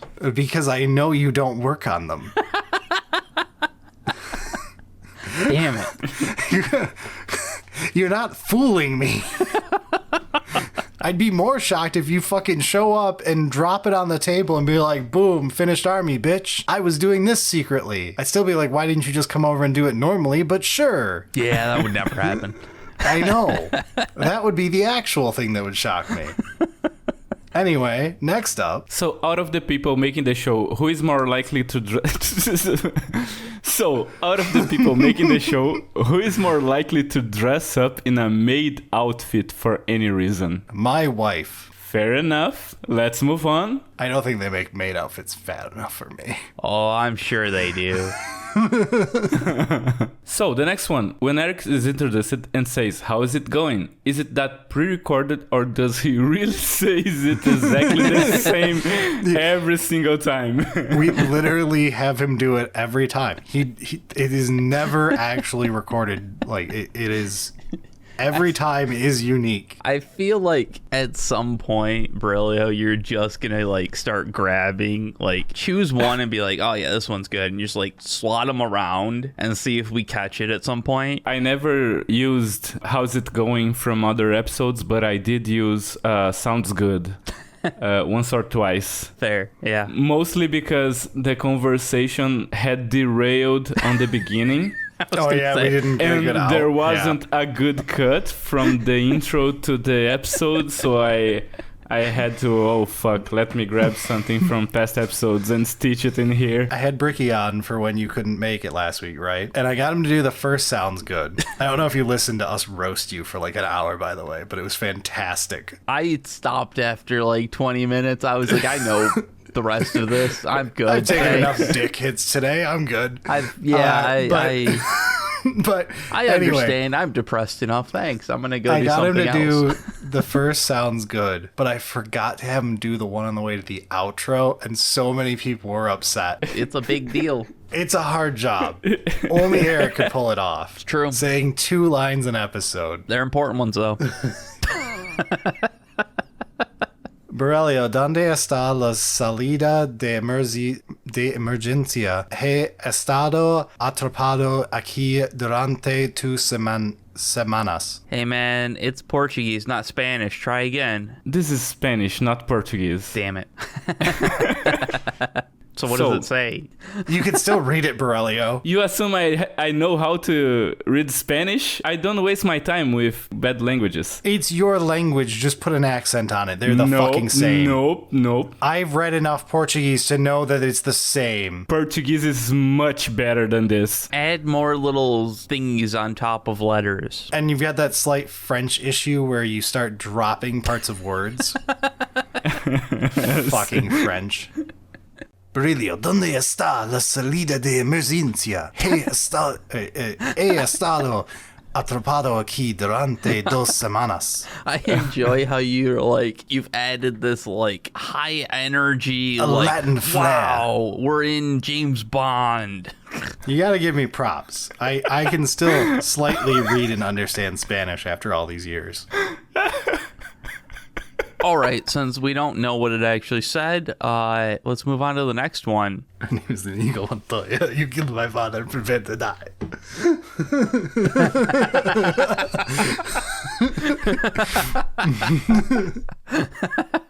Okay, so the next question. How do you deal with being such an iconic sex symbol in the 40k YouTube sphere? Does Jenny get jealous? She was laughing her ass off reading this one. Like, could not fucking breathe. So yeah, I'm also pinning this one up in my house, right above the bed. So she remembers that I'm a sex symbol, as I just have sweaty man boob sweat all over me. So she remembers you're a sexist. Just peak sex symbol. Okay, so for the next one, did Brad almost choke on some Earl Grey at one point in his life? Or can you explain why he seems to hate the British so much? No, Earl Grey is one of the only good things and redeeming qualities about the UK. I don't need a reason. I hate Ohio. It just goes without saying, some places are worth hating.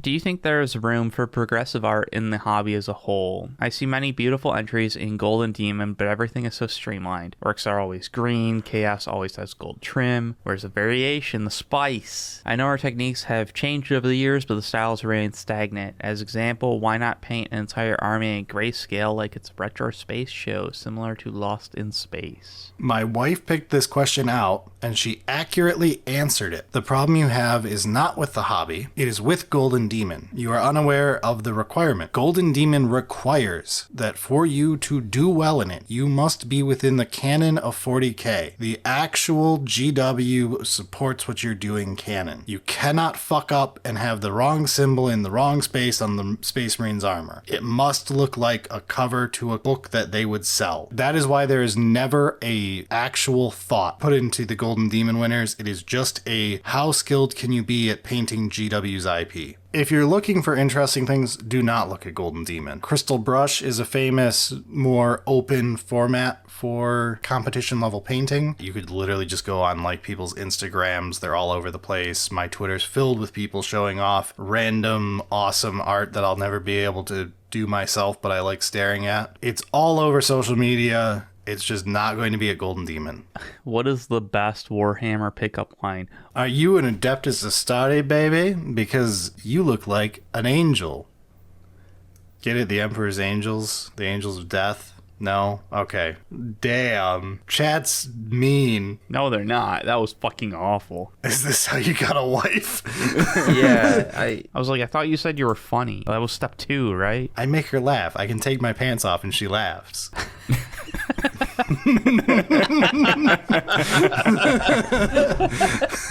I might have hope then. What toothpaste do y'all use? Crest Cinnamon. Arm & Hammer whitening or something like that? I don't use any. That's disgusting. You don't give me any bread. Here on the basement. All right, with the toothpaste out of the way, we are done here. We made it all the way to the end. We shouted out our merch. We made fun of the fact that we have a Patreon. But on that subject, we have a bunch of patrons before we go that we have to thank for the month. Most of them are still hanging in here somehow. I can't believe there's still like 24 of you in here. I assume a bunch of them just fell asleep with the computer on.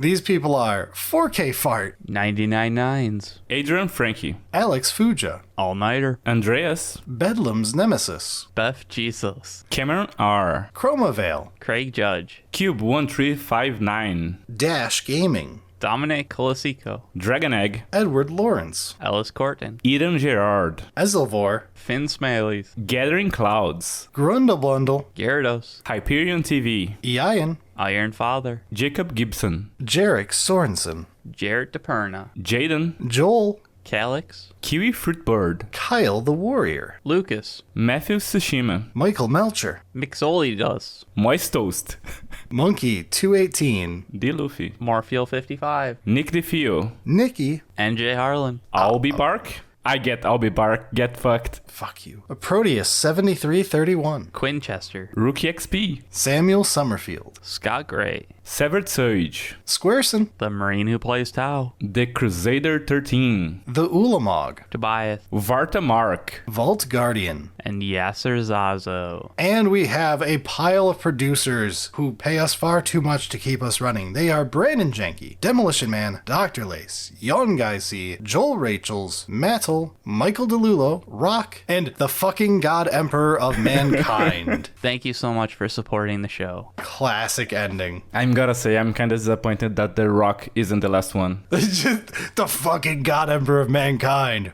Yeah, but Yeah. The Rock. Yeah, it was good when Rock was the last one. It was just a solid. And Rock. All right, that does it for us this week. Let's get out of here. Sounds good.